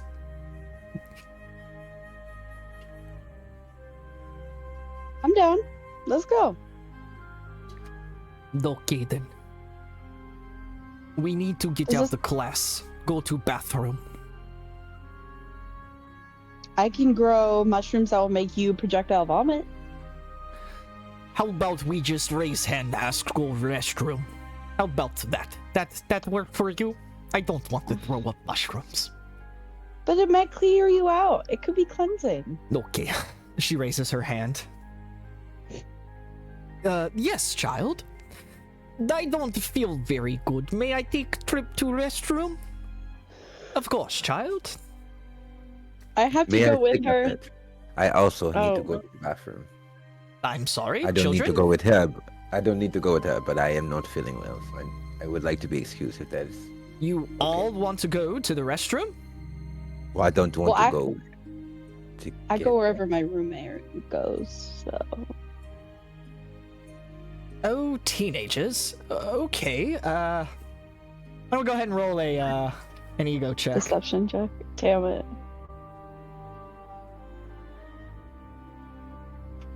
I got a 12.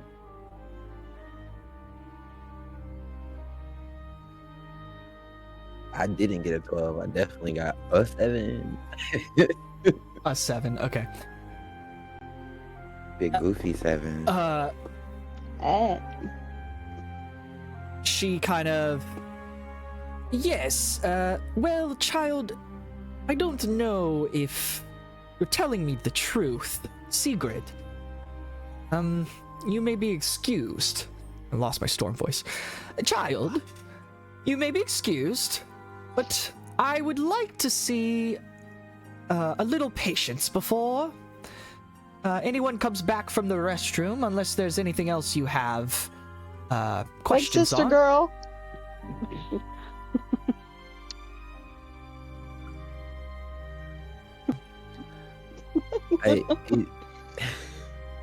That was great. I can see it. Bye bye, sister girl. See ya. I'm confused what you're doing. Are you just walking I'm away? leaving. Okay, alright, cool. I'm leaving. She's talking to Ottuwei. She's talking to Ottuwei. Is there anything else you have questions for, child? There is nothing I have questions for, but I'm having a hard time focusing. She kind of comes over to Ottuwei. Everything okay, child? Are you feeling alright? I know you mentioned earlier you're not feeling very well. I am not feeling myself. I can tell. Your biosphere, the atmosphere around your aura is depleted. I can tell from the moisture in the air and the way the air reacts to your body. Why don't you take a pass to the nurse and just double check that you're feeling all right? I would hate to see you force your way through the day. Everybody's allowed a chance to recuperate and rest, so please, just check on yourself. It'd be fine, child. Thank you so much. I appreciate this. I don't know what's going on, but I definitely course. I didn't mean to leave, but I know, child. I know. I understand. It is fine. We will pick up as soon as we can, child. As soon as you come back, we'll pick right where we left off. Ottuwei does like a small bow to her, like with his hand, like to say thank you, like not like a full bow, but like a little like nod or whatever. Before taking the pass, as he gets out, he's like looking around for Sigrid and Ileana. You can see down the hallway, 2 heads pop out of the women's bathroom. They're like waving at you. What? Don't worry, I'm coming. Okay, you guys go into the bathroom together as magic kicks open each door to make sure there's nobody in there. On the second to last door, she kicks it open and it's a girl like in there. Get out! I don't want to see you here any longer. No. She kind of embarrassingly starts to pull up her pants and run out. Okay, the room is all ours. Let me go get.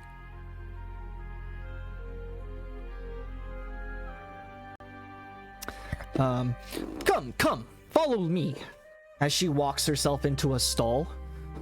Come, there's plenty of room in here for all of us. That was a bit harsh, but okay. As you guys kind of climb into the stall together, you're barely fitting in a stall that's made for one. Okay. I am sorry to do this, but this is gonna be the easiest way for all 3 of us to travel to Limbo. Using toilets as portal dimension. Oh shit, I knew this was gonna happen. makes it a little easier for the people who have not traveled to Limbo or dimensional travel before. So if you would allow me, she starts to armor starts to form on her arm as her energy and her soul energy starts to manifest itself into her iconic soul sword. She has it in the bathroom. She can't really. Excuse me. Can you move over there? And I just need to. Thank you. Okay. Get ready. First time in a stall, I guess. Look, Limbo is not like most places. Follow my lead, or don't come at all. Do you understand? Do we have a choice? No, or you die. Painful death. Very painful. Not good. Hurt. Very hurt. Slow, painful death. Very scary. But that's why we're going. Okay? Okay. She says some stuff in Russian, and then she kind of moves her sword, and then uses her dark magic that Limbo has infused in her to start a portal, an opening portal from the toilet as it kind of starts to expand. All right. Limbo, how slow can you go? As we're gonna cut from there and transition to our MEM class. I thank everybody for following along, hanging out with us tonight. Do we need a restroom break? Is everybody okay? This scene is for Alex, so if anybody needs to take a restroom break, go for it. All good. All right, so pulling up to our MEM class again, that is Mental Empathy and Meditation, taught by Professor Jean Grey. There she is. This is going to be in another classroom within the Xavier Institute. It's a meditation room. The room is dimly lit. Soft glow of floating candles illuminating the space with flickering warmth. Subtle scent of sandalwood and lavender lingers in the air, calming yet oddly intimate. In the center, circular floor cushions are arranged in a perfect ring, inviting the students to sit. The hum of telepathic energy pulses faintly, like an unseen heartbeat woven into the obsidian walls. These walls reflect faint light from thin glowing lines carved into the floor, psychic pathways pulsing with soft blue energy. The air is crisp and cool, filled with strange, weightless quality that makes the room feel like it exists out of time. Students have kind of gathered into their cushions. We find Silas, and we also find another character that we have met before. Bobby Drake, aka Iceman, is in this class as well. Jean stands at the center of the circle, her calm presence commanding attention. She speaks in a voice that is both gentle and firm, her telepathic abilities subtly reinforcing her words. So the mind is like an ocean. Sometimes it's peaceful, other times it is a raging storm. The goal of today's exercise is to navigate those waters, to face what lurks beneath the surface. You may not like what you find, but understanding yourself is the first step towards control. She pauses, looking at each student. I want you all to take a deep breath. And as you exhale, release your thoughts, your doubts. Let your mind open to the experience. She gestures for the students to close their eyes, then raises a hand. The room shimmers. Their consciousness begins to shift into a shared mental projection. As Jean's telepathic abilities envelop the students, the world around them dissolves into kind of a swirling mist. The sensation is light, airy, like drifting into a dream. Slowly, the mist begins to take shape, morphing into an environment tailored to each student's deepest fear. This is kind of Jean echoing in the minds of the students. Your mind is creating this space. It is your memories, your fears, your subconscious thoughts. We have to face them. At this point, Silas, can you describe your surroundings and kind of what you're starting to see in this trance, in this meditation? So you said it's a room of our fears? Yeah, it's starting to manifest into kind of what you're afraid of, the subconsciousness of your demeanor. Okay. Mine would be just kind of like, think of like purgatory, almost like a gray scape of nothingness, but just a booming voice of my father from all directions that can't really be escaped or hidden from or silenced. It's just kind of reverberating throughout my mind. Failure. You're not my fucking son. As you hear these voices, the area surrounding you is dark, oppressive living room as it starts to shape. Your childhood home materializes. The smell of cheap beer, cigarette smoke thick in the air. The sounds of footsteps, heavy, deliberate, echoes from the hallway. A door slams. Shadow looms in the doorway. It's your stepfather. He stands there, his expression a mask of resentment and anger. Silas, you feel your form shifting involuntarily, your body betraying you as your stepfather's features begin to take over your own. You start to shapeshift into the reflection that's looking back at you. As we kind of see this take place, we kind of seamlessly transition over to another student in the room where we find Bobby Drake. His vision is surrounded by him being alone on a stage. He's got blinding lights coming down from like a theater. The scenery shifts violently, morphing into an auditorium filled with faceless silhouettes. Bobby is on stage under a single spotlight. From the audience, he hears whispers turning into jeers, words morphing into painful echoes. Mutant freak! Stay in the closet, Iceman! You're not a real X-Men! Shadows take shape. His parents stand in the crowd. Their faces cold and unreadable. His ice powers begin to spiral out of control, and he starts to begin to melt into the floor as his ice starts dripping down his body, and then a puddle starts to form from underneath him. And then you all of a sudden start to feel a shift, Alex, as a familiar voice returns to your mental state. Jean comes in. Silas, I am here, and you're not alone.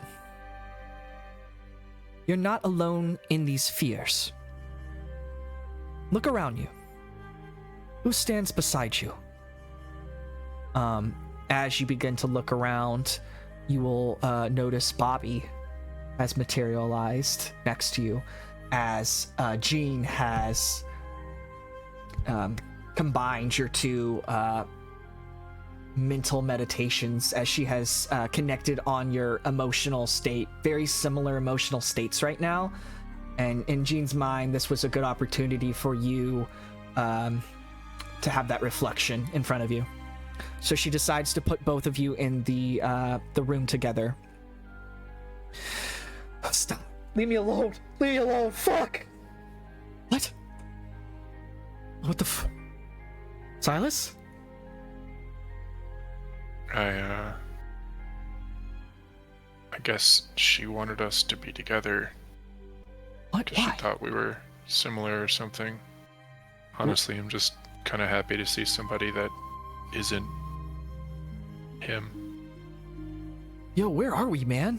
Oh shit! As he splashes in his puddle as he kind of gets out of his puddle, but he just kind of slowly still continues to melt. Man, what is happening to me?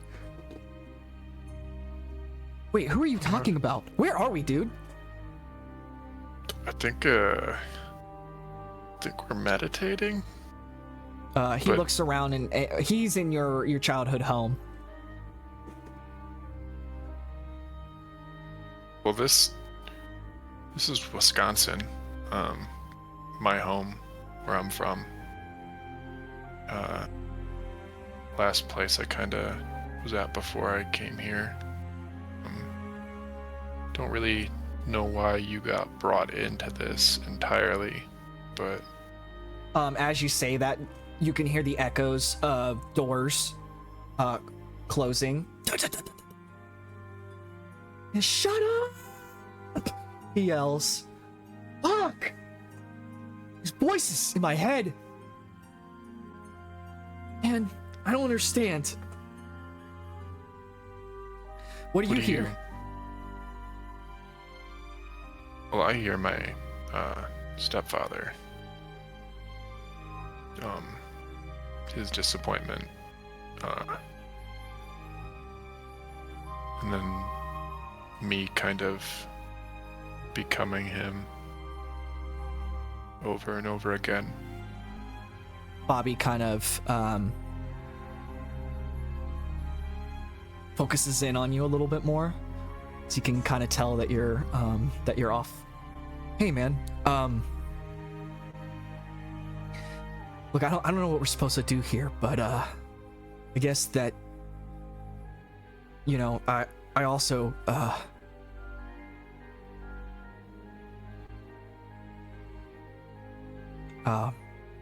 he's very hesitant to open up.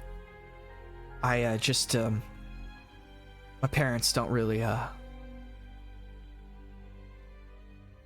don't really care for me either, so I just keep hearing their disappointment, but not in words, feelings, thoughts, just telling me to be afraid of who I am, and it's just so overwhelming, and just feel like things are never gonna change, and I'm just gonna have to hide and mask myself forever. I mean, that's why we're here. We're already changing for the better. We're here to find our purpose. We're here to get away from those who don't believe in us and find friendship and camaraderie with others that are understood or misunderstood. And I guess I mean, my mom was great, so I don't 100% understand what you're going through, but I think we need to learn to ignore the voices. Ignore push them out. That's all I fucking hear every day is I'm not good enough. My parents don't value me, and you know, honestly, man, I feel like if my parents could have it their way, they'd just rather me be dead than a mutant. And I don't know how to get away from that. I don't know how to face every situation without that crippling resentment that I have that is just stuck.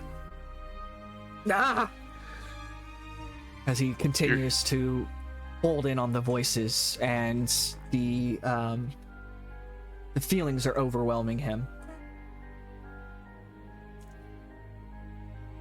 Your ability is ice, coldness. That doesn't mean everything has to be cold. You don't have to 100% accept these things. You're literally one of the strongest students, probably one of the strongest mutants that I've ever met. Strong personality for sure. Not saying that's a bad thing. He But kind of chuckles in his pain. Hey, I think appreciate you I saying think you- that. yeah, like you just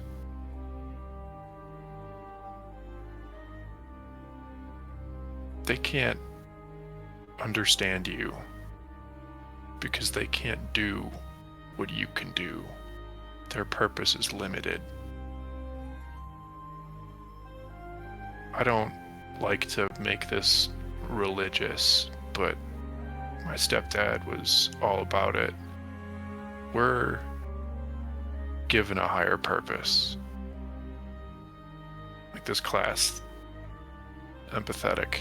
We're supposed to do something with these gifts, these mutations. We're supposed to be better, even if they can't understand it. I think we have to learn to quiet as hard as it can be. Karma point for you. As you kind of come to that realization, Bobby is really taking in your words. Roll an ego check for me.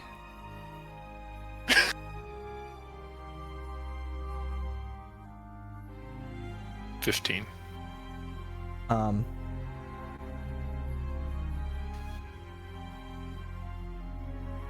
As Iceman's water, almost like his thoughts seem to kind of quiet a little bit. His base starts to solidify a little bit more. He kind of looks up to you with almost like a sincere, like, fuck, man. Hey, Silas. About the first day. That danger room prank. I was just trying to be funny, man, and I was never trying to hurt you or your friends. We didn't know about the glitch. And look, I just want to apologize. It wasn't cool, and ultimately it wasn't funny. Not to make fun of you kind of melting on the spot here in our minds, but water under the bridge, bud. I think we're kind of better for it. You didn't mean for it to happen, but it kind of brought me and my small group of friends closer. So, thanks in a way. He kind of smiles, which kind of shines within this realm of despair. As he kind of continues to kind of get back up on one knee. I say a lot of things to get a reaction. Because if I don't, then people might notice other things about me instead. And that is where we're going to transition over into the afternoon, where Tank and Puff are going to be taking Fetch on his walk / play in the grass area of the Xavier Institute. It's a crisp, tranquil day outside. Grass is frozen stiff beneath their feet, each step producing a slight crunch in the cold January air. Thin layer of frost glistens on the benches and pathways, reflecting the weak golden light of the winter sun. Distant laughter from other students enjoying the afternoon creates a false sense of normalcy. The scent of wood smoke drifts through the air, likely from the fireplaces burning inside the mansion. You guys are walking into the grass area, talking amongst yourself with Fetch. Yeah, dude. Like, totally straight up 100% into the WWE. I kid you not. Every day is like a wrestling match in my dorm room. It is the funniest shit you'll ever see in your life. Sounds like chaos to me. Not how you deal with it. Dude, I don't know either, man. Like, maybe a year ago, it would have annoyed me, but like, dude, this is the happiest I've ever been. Like, it's so hard to like, for me to be upset about anything. It's so weird. I can agree with you on that part, but You hear Fetch kind of respond. what is it, buddy? He's gonna turn down to pet him. He's very excited now that you guys are in the grass area, starting to pitter-patter step. He does his little swirls. He's gonna take the ball from the pocket that he picked up earlier. It's a little little worn, has a dried wetness to it, kind of like that crunky from like the crunchy from all the slobber. Beautiful, Sam. And he's going to throw it pretty far, not too far, so it doesn't get lost in the grass. He's just gonna. Oh, I just hit my lamp. You okay? Yeah. I'd like motion the actions with my own hands, and I just slam my fingers into my lamp. I do that all the time. He's gonna throw the ball a little bit forward, not too far, so it doesn't get lost anywhere. Fetch explodes like out of a cannon, like those dogs that race chasing the bunnies. It is freeing for him. This is what he loves to do. This is his special interest. This is his hobby. Fetch is finally free. He can relax, not focus on the prejudice nature of the world that he feels so overwhelmed by. So it is a really happy day for Fetch as you guys continue to talk amongst yourselves. Yeah, I want to try something. And I use my super speed because I run as fast as a car. And I take off and I have Reese throw the ball as hard as he can at me. And I bounce it up Delta in the air to the dog.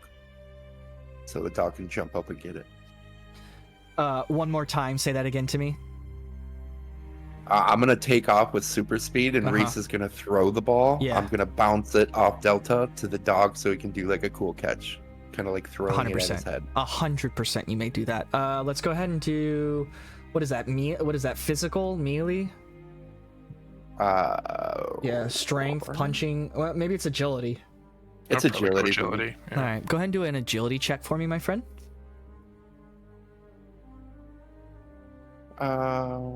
19. Shit. Okay, describe to me what happens. Seeing how excited Fetch is being and how happy he is and how fast he is, I decide to try to outrun him because I have super speed. And I intercept the ball and I'm like, heads up, big guy, and I pop it up in the air so Fetch can jump and get it. Like, and I don't know. This sounds really stupid now in retrospect. It's not stupid at all. It's fucking awesome. It's adorable. That's it. As you like chuck it out the ground like a bouncy ball. No, like straight up in the air, like into the chuck it in the ozone. air. You chuck it in the air. Like, Yeah, I bounced it up in the air.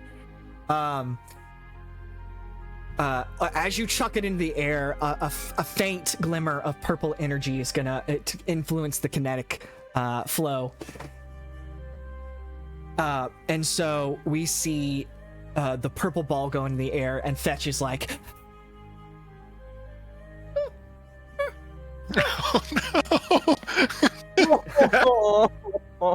I rolled too high.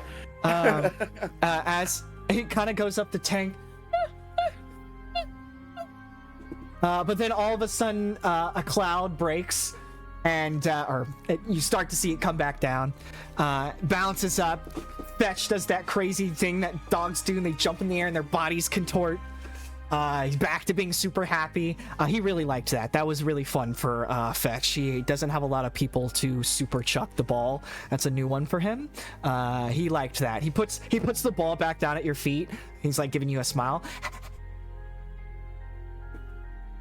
So I'll just keep doing that while I talk to Reese every time the ball goes in the air. It's like I want to ask Reese how Reese. Oops. I mean, damn. How's it going? How you doing here, man? Like, we never get a chance to talk much. We always had people around us, man. How are you adjusting? Like, seriously. Ah, man, it's probably the happiest I've been. It was so lonely back then. It just... so nice to have people. Especially to be back with you. 100% little bit feel like the home. same way. Just like all the best from home, but all the best of everything we kind of wanted mixed Say that together. again. Yeah. As you guys are talking and enjoying the presence, enjoying not having to be in the sewers, enjoying almost feeling normal in a way. This has brought, although you're mutants, a step up from being a Morlock is a big step. Especially within society. Morlocks are kind of frowned upon, and a lot of the mutant community, although has really cool powers and some look normal to humans, they look normal, they just have abilities and gifts. Some mutations are a little bit more drastic, and a lot of those people resort to the sewers and become Morlocks because society frowns upon how they look, how they're treated, and stuff like that. So this getting to just hang around other people is such a breath of fresh air. So I could definitely see why you're both just like, man, isn't this awesome? Look how we got here. So as you're enjoying the company of each other and really reveling in Fetch's happiness, there's gonna be a couple group of guys kind of walking by as they're walking. Hands in the hoodie, as they're kind of laughing and pushing each other. They start to take acknowledgement of you guys and Fetch as they kind of dap each other up and start to walk over to your group. Here are a couple students that are part of the school: Bryce, Dax, and Trevor. Bryce starts talking to you guys. He kind of sneers as he watches Fetch do his thing. Yo! Is that a dog? Or sad mutant too scared to show his actual face? The guys kind of laugh with each other. Yo, you think Xavier let strays in now? Should I call the pound? Yo, we should call the pound, right? Come here, girl. Yo, shut the fuck up, Carl, before we give you a fucking wedgie. And I guess you're... Carl kind of walks ahead of himself. Trevor kind of adds in, yo, maybe he's just ugly. Like, maybe he's just an ugly human, and that's just why he has to stay in puppy dog mode. I can't blame him for hiding, Dax, fake, gasps. You think if we throw a stick, he'll fetch it? Oh, wait, he already is! They all laugh at each other while kind of making fun of Fetch. Tim's gonna take notice, and he's just kind of his face is just gonna slowly fall in more of a, not really angry per se. He's just kind of more of a disappointed stare as he watches the three. He's going to slowly approach them. Yo, what's up, man? Is that your dog? I think you forgot to pick up some of his poop over here. They all laugh together. Well, I mean, I kindly just not really talk, just kind of look at them for a moment. Really just take in their appearances and personalities, per se. What, cat got your tongue? Yo, I think this one's a mute. So Not we got... necessarily, taking in the entertainment of the three clowns in front of me. Oh, they kind of slap each other on the arms and stuff. Oh, we got a funny guy, huh? All right. How about funny guy? Does your dog do any tricks? More than you could do. Oh yeah. He kind of walks up and grabs Fetch's leash. Let's see. Hands off, friend. I don't think that's the right way to treat another person. he's gonna kind of get a more anger in his voice. Ooh, what are you gonna do? You and what army? I mean, homeboy over there's just been standing still the whole time. He looks like the Statue of Liberty. Statue of Liberty, Dax, that's fucking hilarious. He's gonna, like, chuckle to himself a little and let Tank talk for a bit. I'm definitely gonna move over and remove the leash from his hands. He tightens his grip on the leash. What you gonna do about it? Anything I'd like. Anything you like? There's literally nothing you could do about anything I choose to do. Okay, so Walk then why away. am I... Walk away. Then why am I still holding the leash? Huh? Yeah, I'm definitely gonna kick him in the chest. Okay, so as you kick him in the chest, he's gonna like has a little bit of force behind it. Oops, sorry. Has a little bit of force behind it with pink energy, or excuse me, purple energy. Stand by for music. I don't like bullies. He's gonna be caught. Oh, what the fuck, man? Oh, you're gonna fucking get it, I swear. As the bullies and the other students kind of help up their friend, Fetch kind of whimpers behind you two. Bryce, one of the guys, notices, takes a closer look at Tank. Oh, wait. Yo, I get it now. You're one of those sewer freaks, aren't you? Yeah. No wonder you're hanging out with the damn mutt. Guess you all belong underground. Dax sneers back. Should be grateful Xavier lets you be here at all. Kind usually isn't welcome topside anyway. As they're kind of frustrated that their friend was assaulted, do you guys respond in any way? I'm gonna take.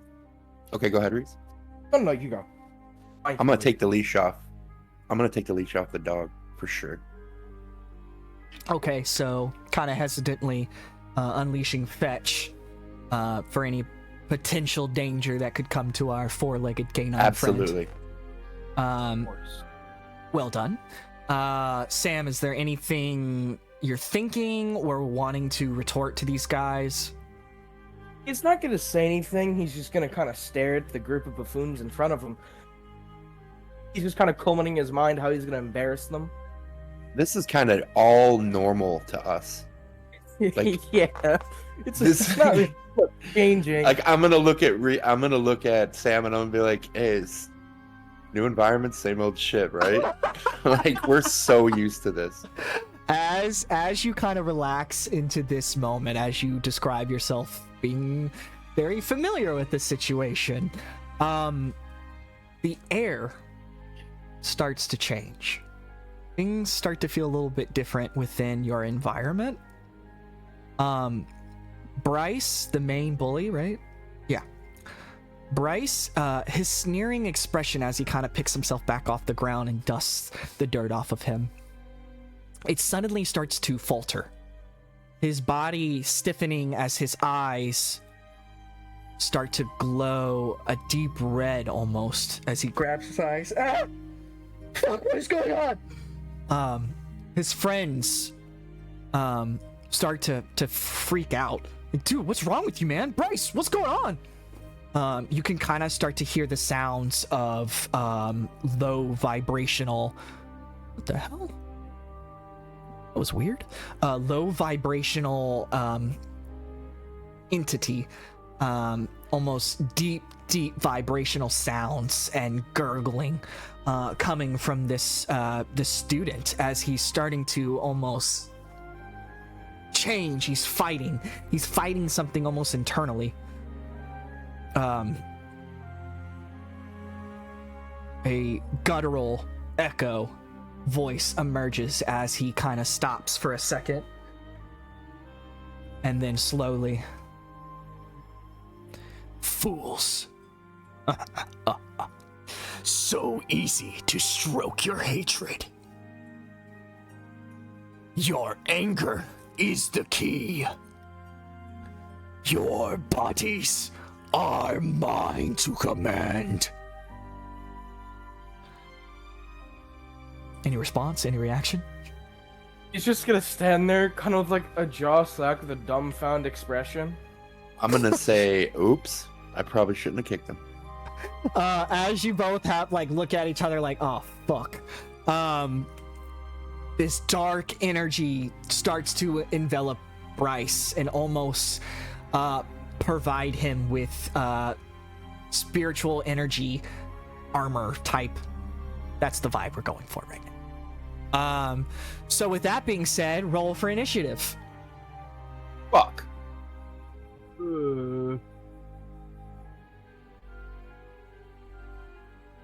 You 14. got this, guys. 14, fantastic. Just think I about do. JoJo's Bizarre Adventure. All right, I'm always thinking about. I need Bizarre someone Adventure. to individually keep track of all of what I'm about to do. Okay? And that just means reference to the rolls. The order of 18. rolls. I can do that for you. Okay. 19. No, 18. 18 for Reese. He still goes first. He got a fantastic. You got a fantastic? He did, yeah. Hello? Tucked it. I'll give it back to Reese. No. What is happening right now? Who rolled what? I rolled a 14 fantastic. He rolled an 18. Perfect. I read up on what a fantastic does in initiative, and you actually get to have a bonus round. You get to go first, have a bonus round before even the first round starts. So that's cool. Anyway, so I rolled a 15, so it would be the bonus round, then Reese, Sam, then Tank, then this demon possession thing. You're dealing with. Okay, can someone write that down? Okay, beautiful. As you guys start to initialize battle and kind of prepare for this interaction, we're gonna cut to another scene. We're gonna transition over to the wrestling gymnasium. We're going to the gymnasium inside Xavier Institute.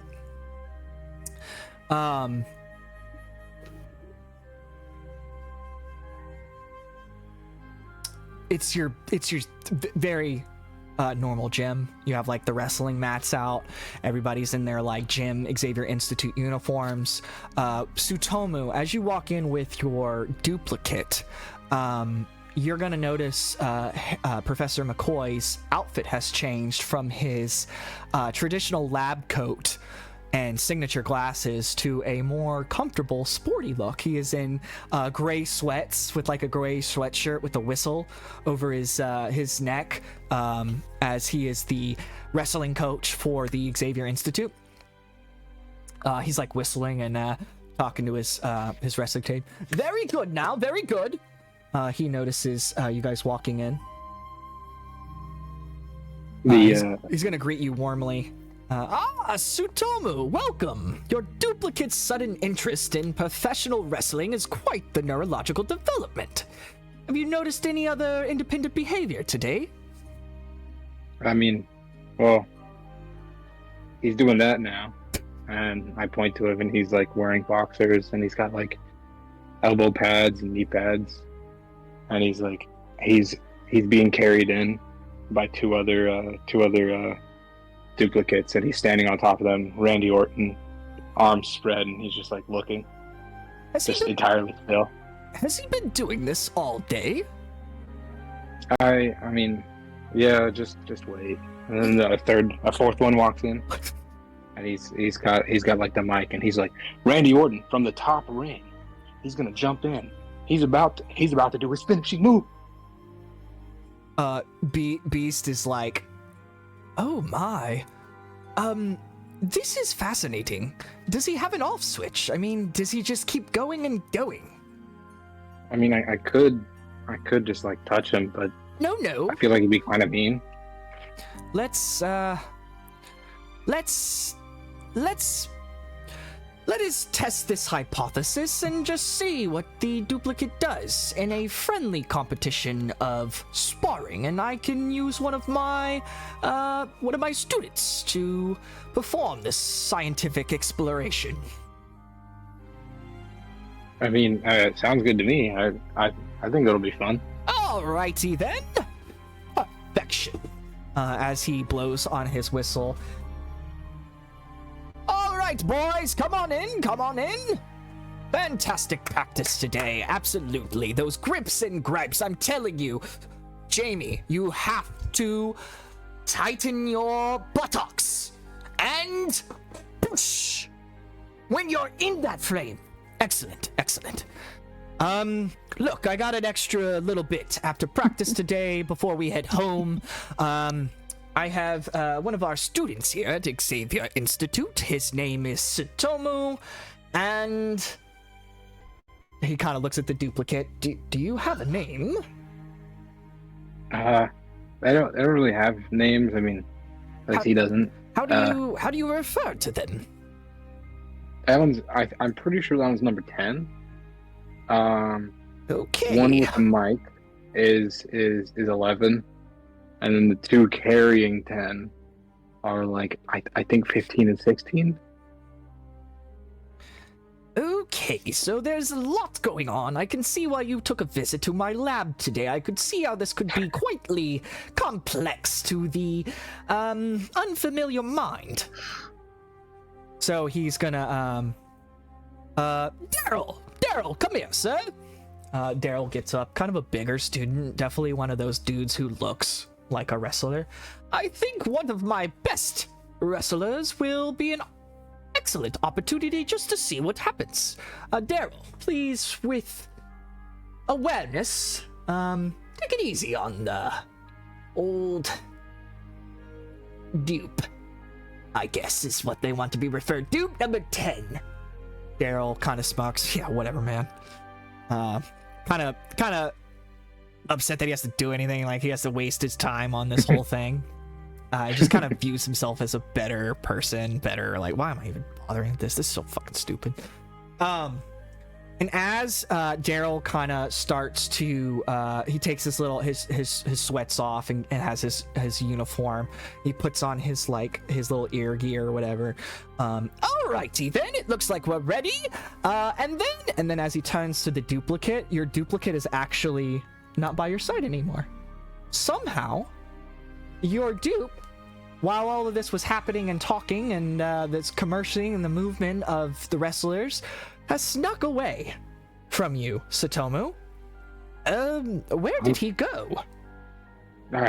He could be anywhere. Keep your eyes open and check the ceiling. All of a sudden, the lights from the gym start to dim. What is going on? I'm willing to bet that's him. Please look out. Slowly, a duplicate starts to roll in a Bluetooth speaker. And it's starting to blast music. And as it's blasting music, it is the signature theme song from The Rock, his intro rock music. As it starts to blare, another duplicate kind of shuffles in, waves a fire extinguisher, and starts like waving it, creating a smoky effect. And then a third duplicate carries a fake championship belt, raising it like behind him as like his hype man. The wrestling duplicate kind of comes in, does the whole thing. Let's go! Come on! The Dwayne! Can you smell what the Dwayne is cooking?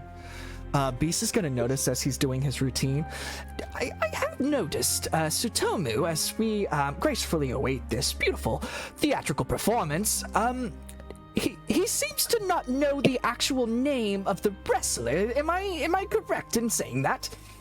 I think he might be a little dyslexic. Yeah. A little? Rock Johnson! on! I don't know where he got it from. I'm pretty sure the YouTube video he's watching We said don't even have Dwayne the Rock. a microphone system. I mean, did you have a duplicate build a system overnight? I mean, this is a very complicated bit. A lot of them have been up for quite a few nights. They're all very excited about this.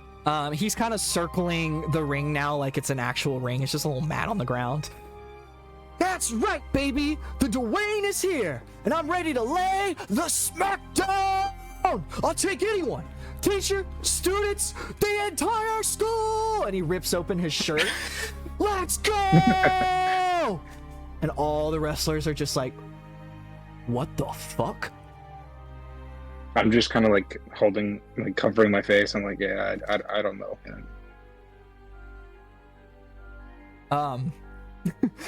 So, okay then. Well, that was a sight.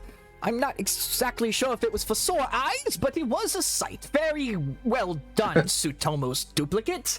That was, I can tell you put a lot of thought into that, and that's really thoughtful.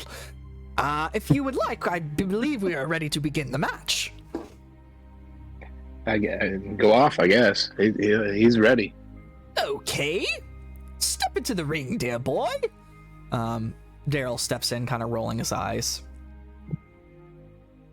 I look at Daryl and I'm like, don't underestimate him. No, Carl. He's crazy. Carl, no. We talked about this. Your mother does not want you wrestling. Please. Signed waiver. I need a signed waiver. Sorry, Tsutomu. What were you discussing? I'm just looking at Daryl. I'm like, yo, be careful. He's capable of many things. I don't even know him anymore. So as Professor McCoy or Coach McCoy blows his whistle, the match starts to begin. He's more familiar with wrestling, or at least a little bit more experienced. How many hours he binged, I'm not sure, but Daryl is a little bit more experienced with wrestling, so we're gonna let him go first in this first check. Amazing. We're gonna be rolling a. Technically, matches start with a coin flip. Not this one. This is a sparring And match. then- This is not an official match. You little wrestler girl. Yeah, and then Nope. if whoever loses has to start You're on in Limbo. bottom, How are you and talking? whoever Hey, go back to Limbo. Nope. whoever wins the coin flip is on top. No, this is not And real then- wrestling. This is mutant Talking from wrestling. Limbo. Can one of the dupes yell to the death? He blows Don't the you whistle watch to this the behind you, death. He blows the whistle again. No, hold on. No. This Take is their for scalps! friendly competition. Take the scalps! Go for the scalp!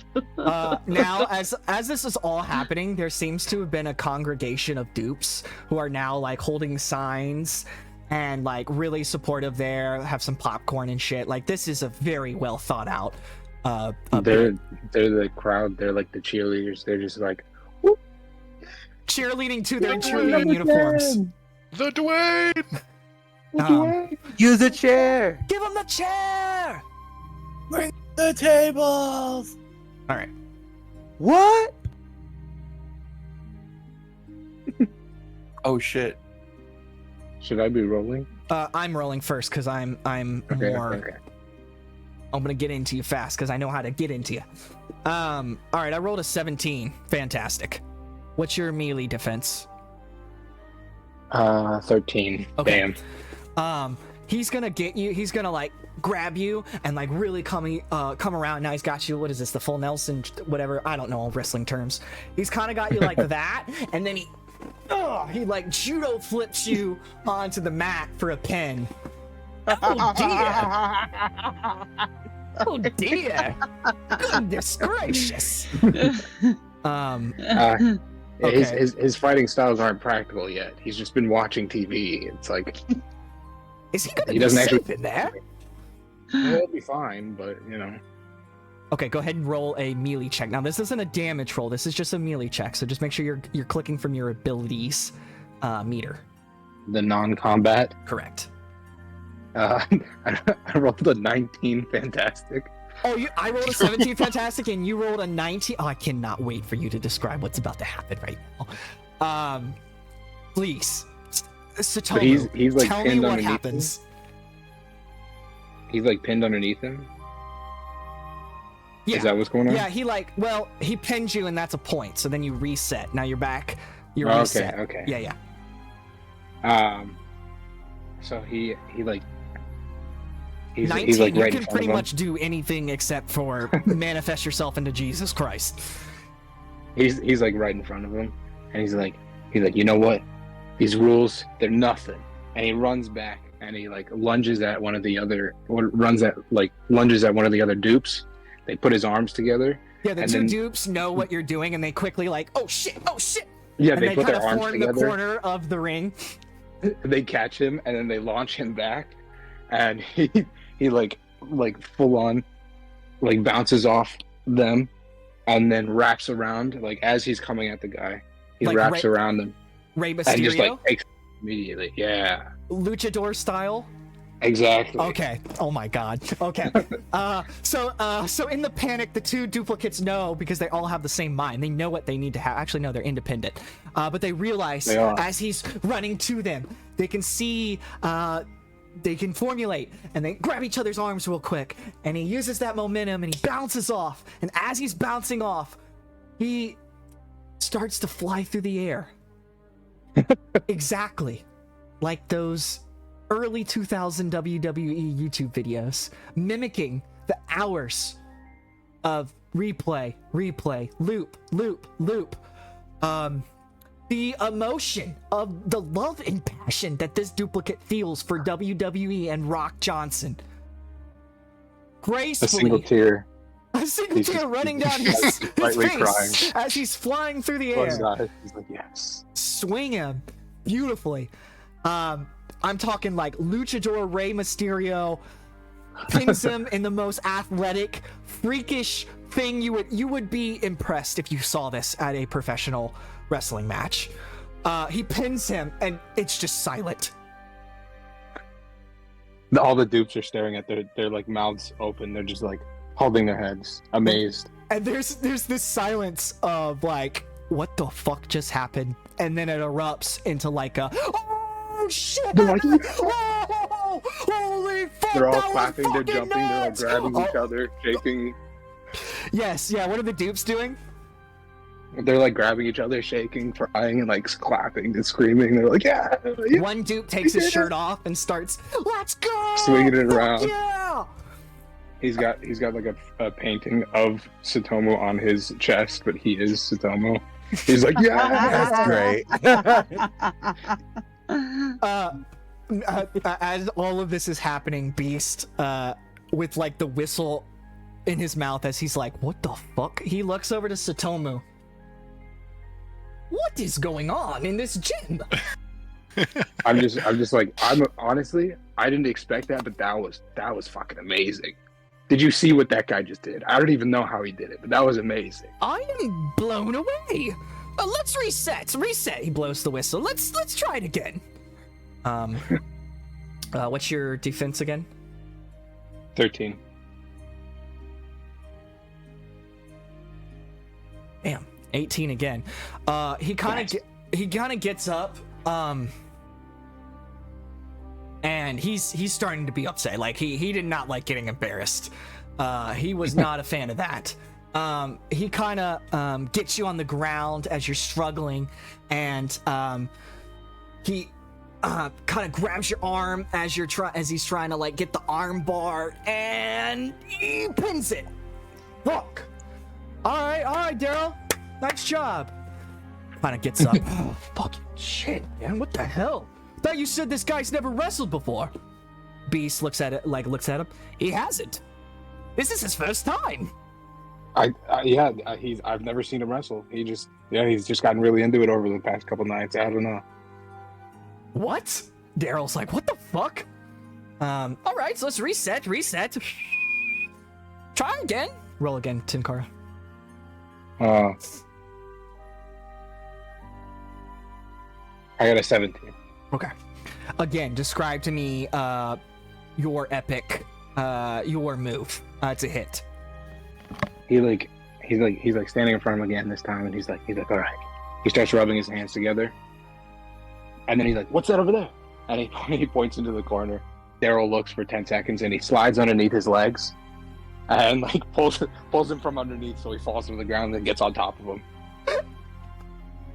immediately pinning him and just like holding him still. He's like, "I got you." The wrestlers again erupt in like, "Let's fucking go, Daryl! He's kicking your ass, dude! You're getting your ass beat!" As his friends are kind of teasing him and making fun of him. Daryl has been kind of laughing off the match, but his expression starts to change as he really well, first off, Carl keeps coming in and interrupting their match in the background. Daryl, as he starts to lose his expression, or as he starts losing his expression darkens. He starts using a little bit more aggressive tactics as the match kind of continues. He's gripping harder. Kind of hear grunts and almost like anger coming from Daryl.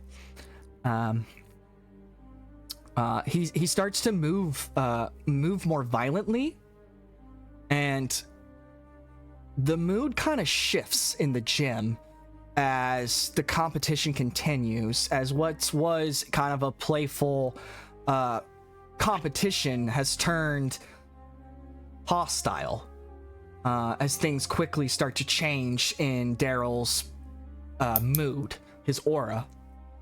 He starts clutching his head. What the fuck, man? I think I hit my head or something. He's staggering backwards, kind of holding his head. Oh, it's like growing into my... fuck, man. His eyes start to flicker with eerie, deep blackness. And he growls in an unnatural voice as his body convulses. Weakness. Anger. The perfect doorway. Let's see how much pain this body can inflict. Roll for combat. Oh god. Initiate combat. I got a 13 fantastic. Oh shit. Alright, so I just exited out of my entire document of the things I'm working with. With WWE Tsutomu, he looks at him, he's like, "A doorway? No, dude, I'm a wall. A stone cold wall." And he closes. That's amazing, bro. Is it fair to say that this Tsutomu might be autistic? I think they all are. I watch a lot of wrestling, so high five. This episode was for you then, Myers. Give me a second. Sorry, guys. I have to open up all the documents to get back to where I was. Apologize.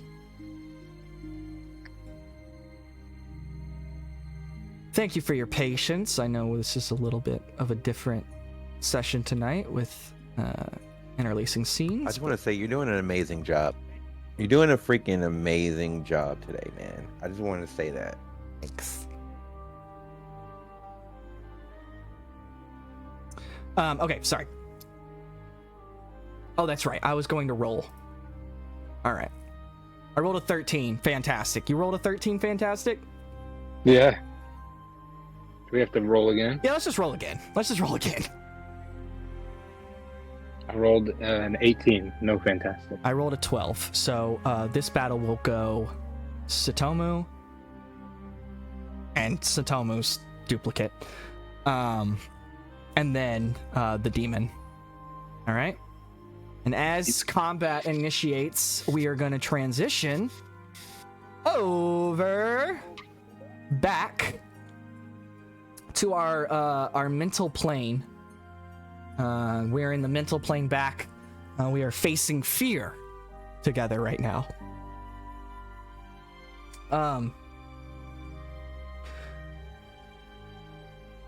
Again, this is Jean Grey's class, asking the students to focus on their emotions. They're in a meditative trance, guided by Jean Grey's psychic ability.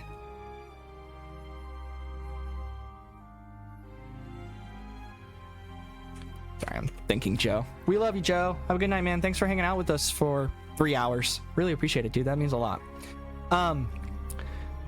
So Bobby and Silas right now are naturally linked. Kind of why the reason Jean Grey put them in the meditative trance together, because she could feel similar emotions.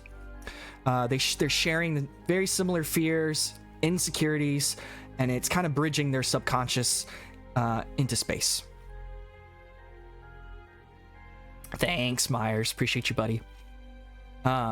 This mental plane begins to shape itself, of course, forming an environment unique to them. As we kind of come back into this mental state, the space is dim, foggy, it's unstable. The further they look, the more the edges of reality dissolve, like a watercolor bleeding into paper. Distant, whispered echoes of their own thoughts brush against them, some comforting, some unsettling. Everything is eerily silent. The air around them feels weightless, almost liquid, as if submerged into a vast, unseen ocean. Their reflections stretch and distort on the unseen floor beneath them, flickering in and out like candle flames. The only sound is their own breathing, synchronized, slow, and deep, till something foreign breaks the rhythm. Kind of here in the background, Jean's lesson, almost her guiding words. You are more than your fear. You are not alone. Let your mind drift. Find the source of what holds you back. What do you see? What do you feel? Bobby, next to Silas. So, is that what you see? Like, family? Or is there anything else? I mean...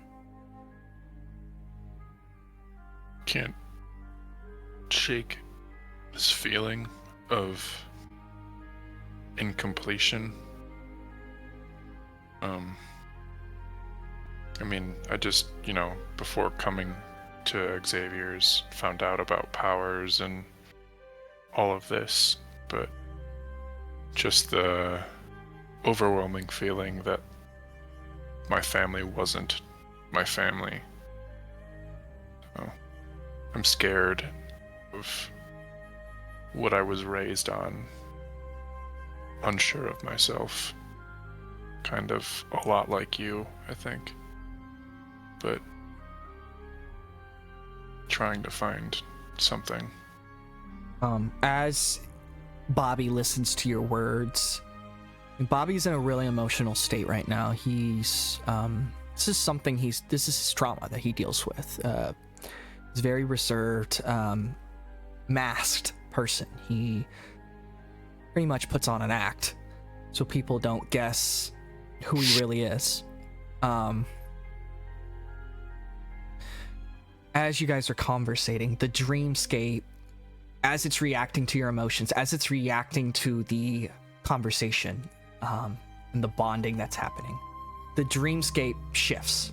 You're now standing in a frozen landscape, a cracked ice rink.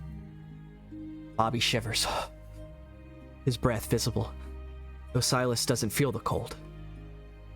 Reflections of figures standing on the ice, their faces distorted and unreadable. As Bobby continues to breathe heavily, he's never really felt the weight of cold, the weight of coldness, what it feels to be cold, but in his mind, the fear is that feeling of coldness. I've spent my whole life hiding. And people see me as one thing, and if they only knew the truth, I don't know. I don't know if they'd still care, if anyone cares about me at all. I mean, we care. Magic. I mean, we're not super close, obviously, but we're linked, and seeing all of this, I can't help but feel empathetic and sympathetic. I care. Whatever you're hiding, I understand if you're uncomfortable with sharing it, but don't have to hide.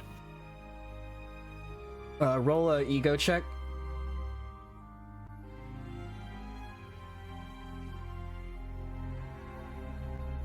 $15. Bobby kind of opens up to your words. Kind of starts to cry. And I already have enough of a hard time being a fucking mutant, man. Being anything else just feels impossible.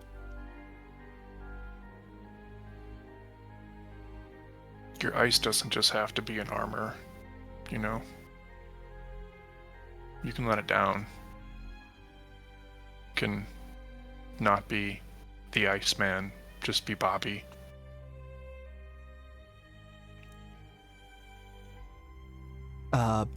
Bobby is really warmed by your presence. He doesn't really he has friends, but like he's kind of describing, he really hasn't ever opened up to anybody. Kind of looks at you with genuine intent. I tell jokes and I play it off, and I just can't get Carl out of my fucking head. I'm so mad. That was so good. Fucking Carl, dude.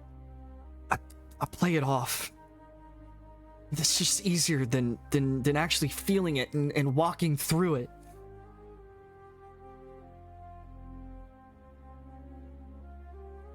Of why I was in theater, because I enjoyed playing roles that weren't me. I enjoyed being anything that wasn't me, so as not to remind myself of what my parents saw and the disappointment that it brought them. But at some point, even with all of my ability to be whoever I want, like you, have to just accept that sometimes we are the best versions, and that there doesn't have to be somebody else's expression. I don't know what I'm saying, but no, I appreciate your words. They mean more than what you probably realize. Silas, I appreciate it, man. It's a long journey to walk, but the room feels a little less cold with you in it. I mean, it's your power, but I'll take it as a compliment. As you're kind of working Bobby through his emotions, helping him prevent the fear from overtaking him. As these feelings start to shift, the mental state, the physical realm that you are projected to also starts to shift with the flowing of emotions. Scene actually violently starts to shift. There is no longer any ice. You are now back inside a dimly lit house, the air thick with tension. The sound of heavy boots on wood floors echoes down a hallway. Silas, you already recognize this feeling. It's your childhood home. It's almost as if that vision that you had before is starting to grow. That feeling that familiarity of what you've tried to escape, leaving to Xavier Institute, is starting to return in your heart chakra. That feeling, that weight is starting to be back on your shoulders as Bobby starts to notice something. What's going on? A shadow looms at the far end of the hallway, growing larger, heavier.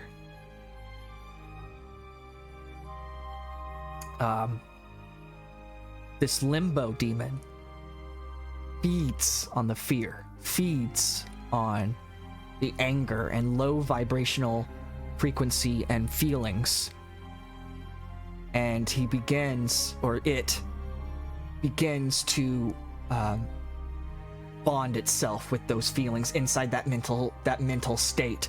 So this image, your fear of your stepfather, Michael, or whatever his name is starting to be entwined with that demonic magic that seems to be going around, apparently. The door creaks open behind them, revealing a kitchen scene frozen in time. His mother stands over a bloody body. A dark mist slithers across the floor, creeping towards you. The shadow figure of your stepfather warps and distorts, eyes glowing black, speaks in a layered voice, a mix of Michael's cruelty and the Limbo demon's hunger. Oh my god. Jesus. Sorry. So weak. So afraid. You always freeze when it matters most. Why fight it? You are nothing without your fear. Let it consume you. Let it consume all of you. Silas, what is that thing? As he's starting to become overwhelmed with the feelings and emotions that are doubling and tripling from the presence of the demonic force. Just breathe, man. Just breathe. It's my dad, I think. There's something wrong. This isn't... There's more. Like, I don't know what's going on. As you both stare at each other, hesitant as the creature comes towards you to initiate combat. Roll for combat.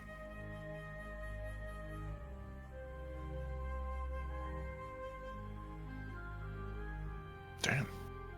What'd you get? I'm at 15. 12 for the demon. And... oh shit, did I? Oh no. I think I exited out of Bobby's profile. There he is.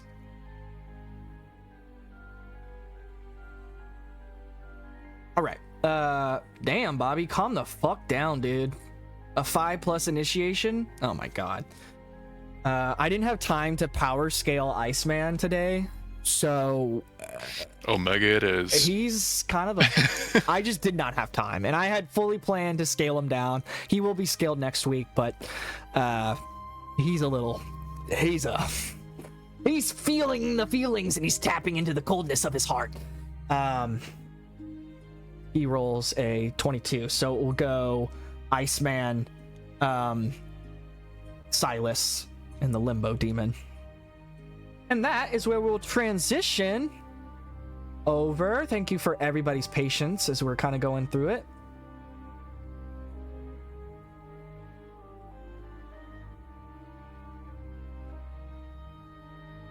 I need to use the restroom. So let's take a restroom break real fast. If you guys need to stand up, get some water. Chat, we'll be right back. I gotta use the restroom or I can't do this third act right. We'll be right back. Appreciate you guys. Thanks for hanging out. Much love.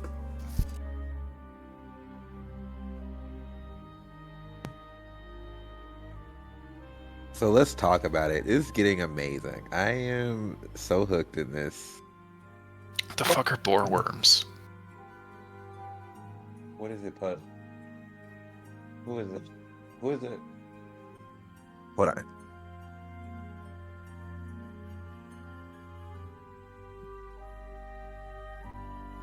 It's just a neighbor.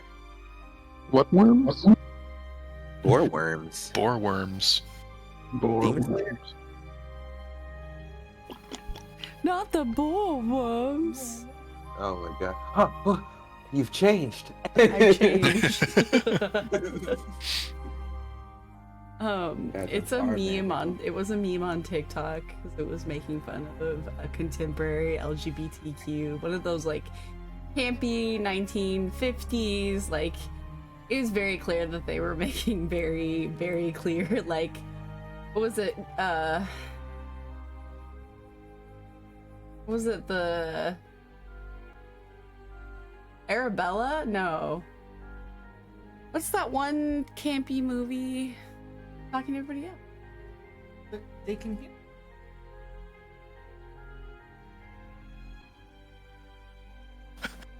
Oh, she's in trouble. Oh no. Listen, dude, when you said my dad, I was like, the whole time I was like, if he says my dad, because I know how everyone has a good time. I was like, I thought you were gonna be like, that's my dad, and it was gonna start calling me dad. I was like, in my head, I was like, he's gonna say my dad, isn't he? I was like, oh my god, he said it. He said the thing. Also, so here for you and Bobby. If it becomes a thing, I'm rooting for it. I will find the Dragon Balls if I have to. Who knows what the stars will align? Yeah, who knows? I see it. I think it's great. Bobby's a great guy in every continuity. He's complicated for sure. Oh yeah. Anyways, I was thinking about the campy space movie where they make really bad sexual jokes and they're from like the 1970s. You're like, oh, haha, sexual innuendos where they were smart. Okay, that was the end of my sentence. Are we all back? We all good? Yeah. Okay. As we transition, the scene is going to cut to an unknown world, an other world, so say. We are at Limbo. The world here doesn't stay still. The very landscape warps and twists like a living organism breathing in slow, heavy pulses. Towers crumble and rebuild themselves. Shapes stretch and distort, never quite solid, as if reality here is always in flux. Shapes stretch and distort, never quite solid, as if reality here... Oh, excuse me, I'm so sorry. A bridge extends forward, leading towards a castle made of bone and fire.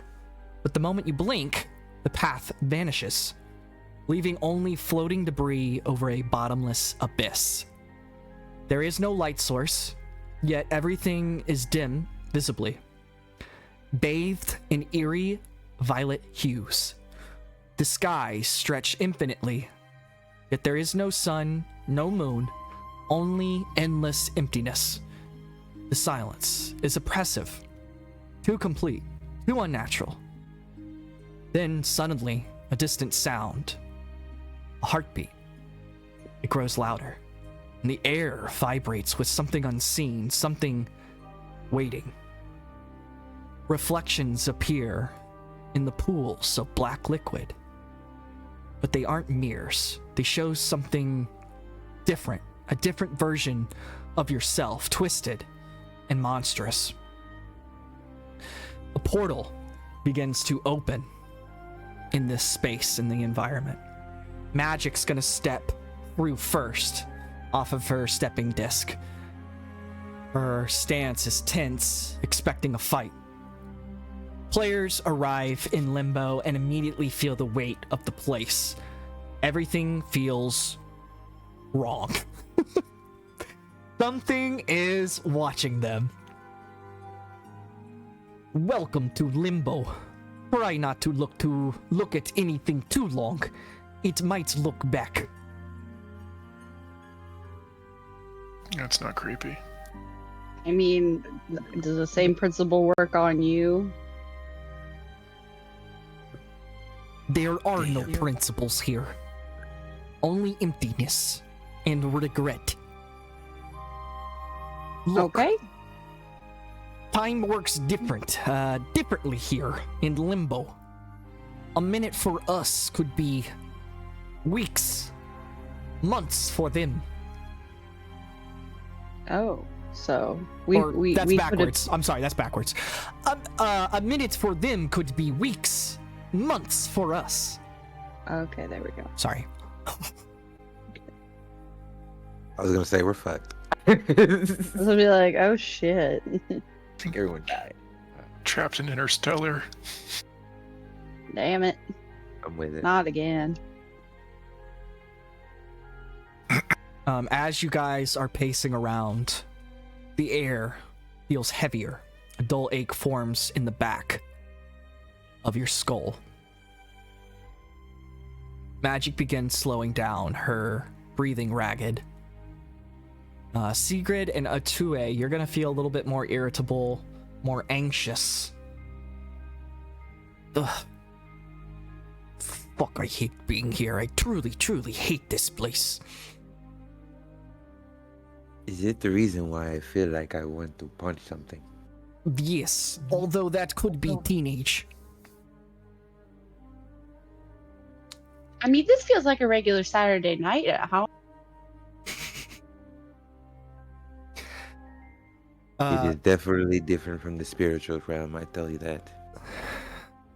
Do not touch anything. Ottuwei, as you're walking, you're gonna notice your own shadow begins to move independently. Sigrid, you see some of the plants that are located within Limbo. You're kind of put your hand almost over it to almost touch it, but then the plants start to wither, which is not normal for you as a nature bender. Magic stumbles. Ugh! What is going on? What is this? Wait, no, hold on. Her pupils flashback for a moment. Snaps back into it. I have fought in Limbo my whole life. I know how this place works. And right now, it is fighting back.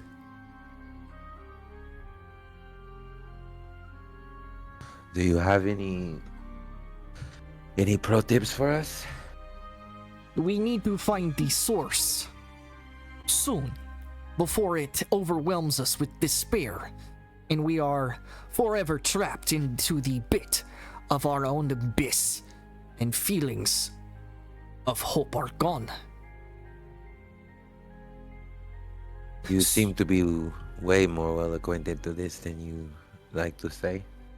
I am the ruler of Limbo. I have had 2 lives in Limbo. Nothing I take for granted here. But this place is not like Earth. And, well, you spoke of spiritual experience. Is this something that you're connected to in a sense? Ottuwei looks around, like, as she's like talking, he's like taking in Limbo. Nothing like this. Yeah, I've traveled through the spirit realm before, sometimes, not a lot. Wait, did you say you traveled through the spirit realm? Yes. Tell me, are you a magic user? And yes, in a way, more spiritual. Tell me right now, in what way? What way, Ottuwei? I am kin to the spirits. My family is well connected to the. I'm pretty sure you've heard of voodoo before, yes? Oh, fuck. As she's kind of like freaking out. Fuck! This is now. Starts mumbling some It does Russian. not sound good. mumbling some Russian under her voice. No, not good. It all makes sense now. It makes sense. So, I know what happened to you. As she starts to explain the exposition. Look, I am sorry, but you seem to have gotten caught up in some of my own affairs. I guess what must have happened was, in my journey of fighting these demons every night as I sleep, over the course of sustained contact with Limbo and fighting and slaying, and over and over and over, it drains my magic. And so I am sorry, but I may have made this happen to you unexpectedly. See, when I am fighting, my magic and energy field become depleted. And so my only understanding of what must have happened was, after I fractured the soul of a Limbo demon, this Limbo demon, at a last-ditch effort, he must have connected to your spiritual connection, as we are in the same proximate space under the Xavier Institute rooftop. So in a moment of desperation, your energy field, as we say, got possessed. And now you have Limbo demon inside you. I am sorry. You know, What did he say? you know, if you wanted to get to know me, you could have did it another way. I don't think I this is did the not best do way to this go on about it. purpose. I truly am sorry. No, I understand.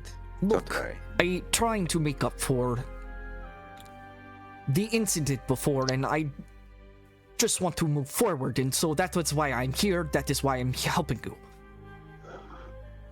And as she kind of continues to talk, she starts to shake a little bit as her hands are, don't know. No. She starts to mumble and groan. Magic drops to one knee, gripping her head. No! Oh no, I've seen this before. You might want to be ready. Her breathing turns erratic. She grits her teeth as dark energy begins crackling around her. Her shadow extends outward, growing taller until it engulfs her completely. Magic's last words before this completion of possession. Get out of here! As the demon arises, magic eyes flash fully black. Her body convulses before she slowly stands back up. Now, your bodies are mine to break, and your souls are mine to take. Magic's body convulses from the exorcism. The demon's fractured soul is weakened, but there's a fight between the mental plane outside Xavier's Institute and within the Limbo dimension, all taking place at the same time. And that is where we're going to end tonight's session. Thank you very much. Thank you very much. Yes. Awesome work, guys. Awesome work. I'm sorry we couldn't get to the combat, but with Tenkara's bedtime, I wanted to make sure we started that fresh, since we're gonna be parallel editing. What are you talking about? We got combat. We got to watch Tsutomu beat the shit out of Daryl. Oh, that's true. I was saying, didn't he just? I don't understand. I thought that's what we were here for. Amazing. Tsutomu SmackDown. For real. Come back for Tsutomu SmackDown next Friday night. Friday night. Part 2, There. Limbo, how low can you go? Part 2 will be next week, of course. So let's go ahead and initialize the end of stream rolls to see who goes first, and I'll take it from here. We just like to go over what our favorite points were, anything we wanted to mention. It's kind of a supportive side of the stream now as we kind of just gas each other up. But if there's anything that you enjoyed tonight, please let us know. We'll go over it as well. We like to shout out chat. So chat, if there's any moments that you remember you are a fan of, let us know and we'll go over it. For me, I have been on the craziest ADHD binge I have ever been on since our last session. I have not stopped working on this RPG game. First 3 days, it was designing the new layout, kind of getting everything back in order for our physical design, and then it was about writing the story, and I just had so much fun. I had so much fun. Creating the episode was definitely one of my favorite parts. Again, continuing to see the growth of my role players. The chemistry is always the best part about growing as a campaign together. Let's see, I got to start writing notes down on my favorite moments once I kind of get a hand on directing, writing, producing, acting, doing all of it at the same time. I will start writing down the things that I enjoyed. Let me see if I can remember. Tsutomu's his duplicate work was really fun. I loved bouncing off of you. We talked about this at work. I just love it. I love everything you have going on, man. Super creative, super fun. What else? Let's see. Always I like putting Silas in emotional moments because he always rocks them. So that was fun, kind of getting to bond with my buddy. The scene with Fetch, Tank, and Sam was super fun just because I got to see the family role play off of each other. Ottuwei, thank you for letting me pick on you. With the demon possession. You did great role playing with that. So I really appreciate it. Let's see. I can't remember anything else.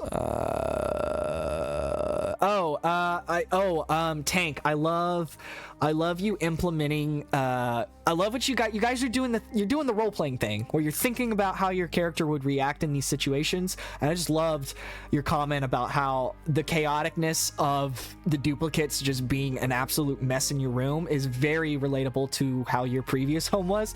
So just thinking outside the box, thinking about how our characters will react. Great episode, guys. Great. I had fun. I know it was a little bit different. I hope you guys enjoyed it. I was a little bit worried about you guys having to sit and wait for your scene to come. So I hope you were able to kind of enjoy it as like a story, a show, a movie. So I just really appreciate you guys. I'm really looking forward to next week, and I am really appreciative of all of you putting your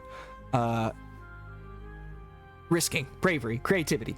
So thank you. That's what I had to say about today's episode. I truly enjoyed it. I had fun tonight. All right, so what do we got? I can't see. Tsutomu, what you got, buddy? Any comments, concerns, questions, favorite parts? I think this time around it was cool because it was I mean, that makes it seem like I didn't think other times are cool. But I thought it was cool. It was like yeah. I thought it was cool. It was more. We're getting more so of like the teachers and like individual classes. I feel before we've kind of talked about the classes happening, and then we've been in some classes. But today I felt like it was like, okay, we're actually like talking about the individual classes, what everybody's doing in those classes, and why we're talking to these teachers for our own individual reasons, but they're all kind of coming together. So I thought it was really cool. Thanks, buddy. I appreciate it. I was gonna comment on something you were saying, and then ADHD hit me like a fucking train. You're good. What were you saying? Coming together. Oh shit. Thank you, Tsutomu and his duplicates. I appreciate it. That's what I was gonna say.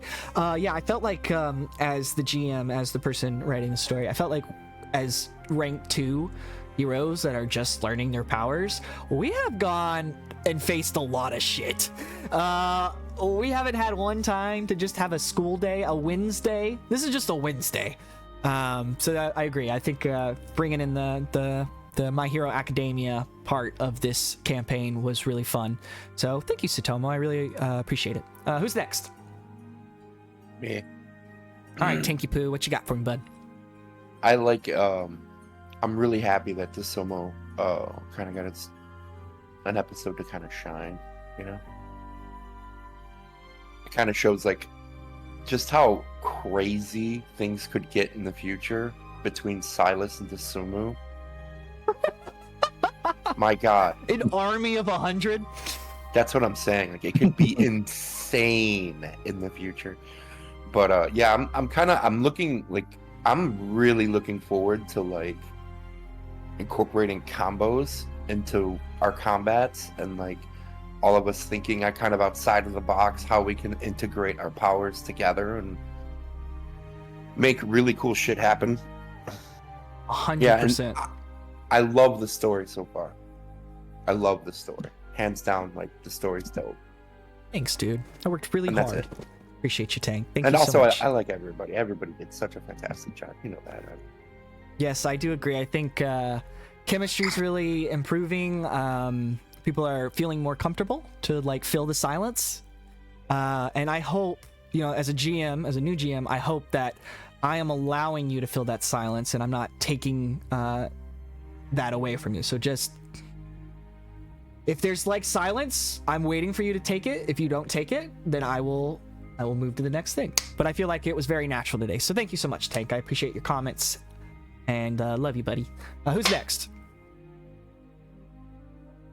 Sigrid? Yeah, she was first. Yeah.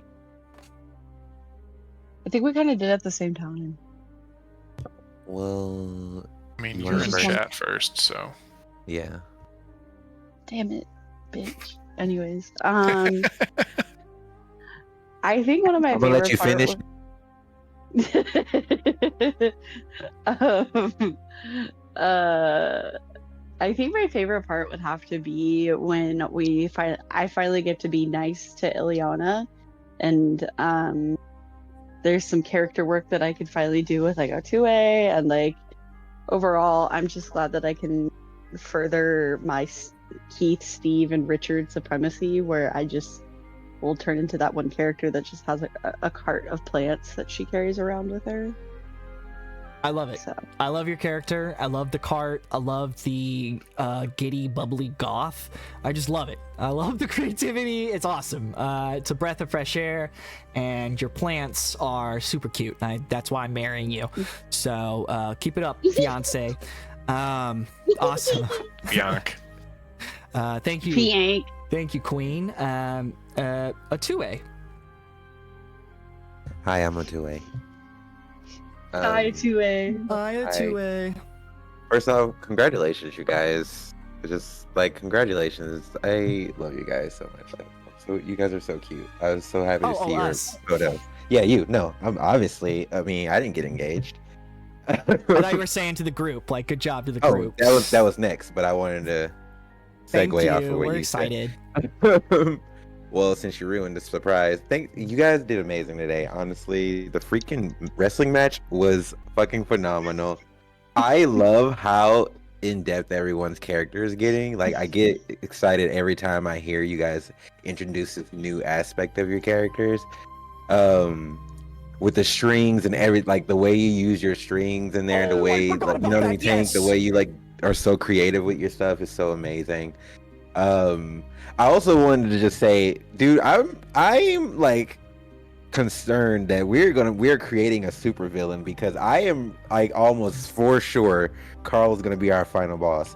It's gonna be so terrible for us because he's been in the background the whole time, and I was just like, we're fucking up. He's gonna fuck us up one day. He's literally is going to bounce back on us. Room like, who is this guy? It's like, it's Carl the whole time. It's just Carl's a disabled manipulating mutant reality. with advertisement Tourette's. Oh, I thought Who's he was. the one that put them all in a video game? Oh, I don't know. I can't remember. Do you remember that from X-Men '97 when he put Sunspot and Jubilee in a video game? I know the original. I can't remember Mojo the World. word. That's what we hang out Mojo, in. We play yeah. Marvel Rivals. That's what I was thinking. He's gonna do like an alternate reality. We're just in one, and it's like a Corvo bunch of Mojo. ads. We're just in a bunch of ads. But yeah, I was thinking about that. Stop And like the giving me fact that ideas. he like came in. Oh yeah. Hey, listen, I am all here for ideas. We are the Generation X for sure after today. But yeah, no, I love the whole thing you did today. The story was so amazing. The way you broke everything down and got it to the singular point of us all fighting technically at the same time in different places is super cool. I love the way the setup, the way you did that setup, and you did give everyone enough time to feel out their characters. It is a lot of us, so it's not like you can just flip through, go through everyone's and give them, not give them that time. So I'm glad that you were able to do that, and I think you handled it amazingly. And I can't wait for the next session so we can get this 3-part battle happening at the same time. That's gonna be so fucking cool. Yes. And I hope that Silas makes out with Bobby, and that's it for me. We can all hope We're all and hoping dream that. and ship that relationship. We can all hope. All right, who's next? Thank you, Toki. I really appreciate your kind words. I really appreciate it. Who is it? Oh, it's me. Reese's Puff. Puff, you got anything, bud? Or was everything said? Again, I think everything was said. Hey, everything gets said, man. I just can't wait till you're the first person to go. Yep. All right. Are you enjoying your roommate? I will say- You enjoying Who fetch? I'm sorry, I keep talking over you. What's what type of people bully a dog? God damn. Right? Hurt people. hurt people. He's a dog. Well, he's I had technically to- a mutant. He's not really a dog. He is a boy. He is a mutant. I know, Yeah, but he's like a boy. He's a dog-shaped boy. Well, he chooses to be a dog, so people are gonna. That's a new type of evil. Yeah, no, it's fucked up. It was fucked Don't up. kill the dream. Don't kill the dream. But also, he was possessed by fractures of a limbo demon soul.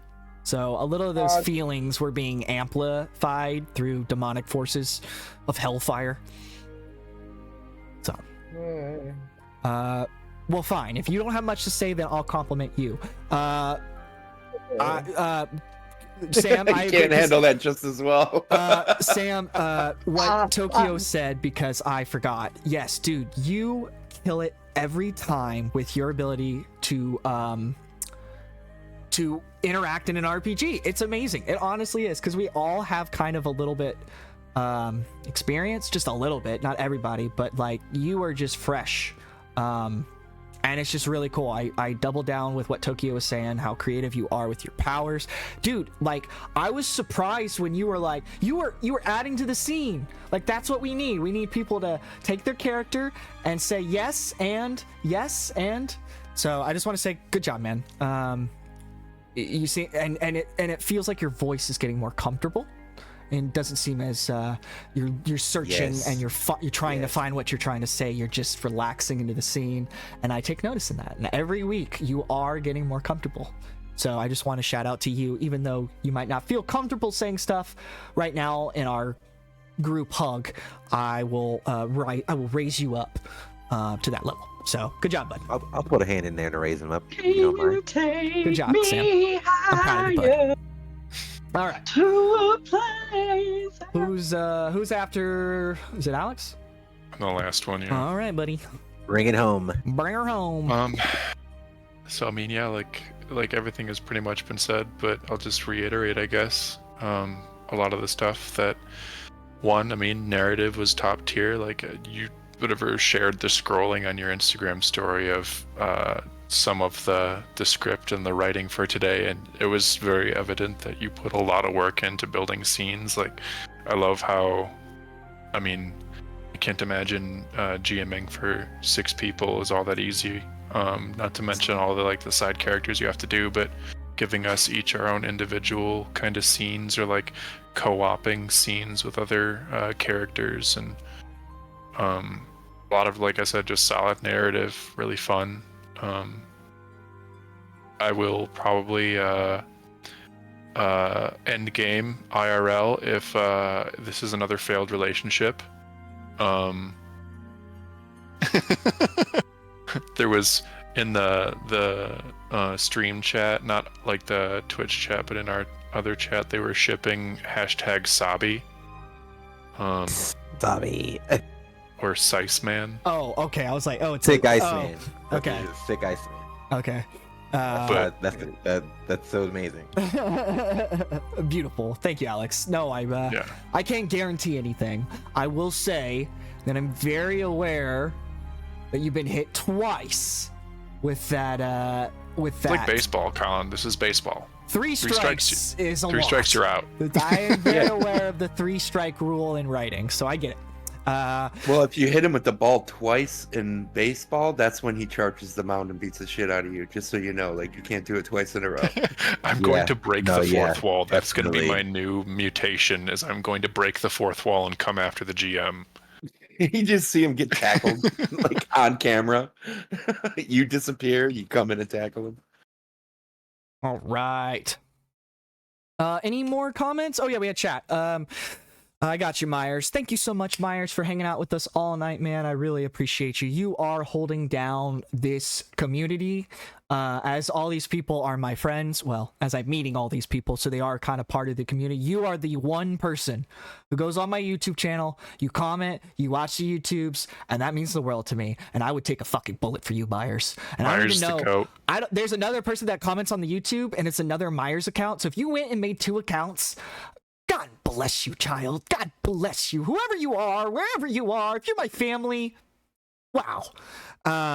Thank you, Myers. Myers says wrestling match definitely was awesome. His favorite part. So I agree. When Tenkara was telling me at work about this idea, I was so excited. So excited. So, had a lot of fun tonight. I hope the rest of you guys had fun as well.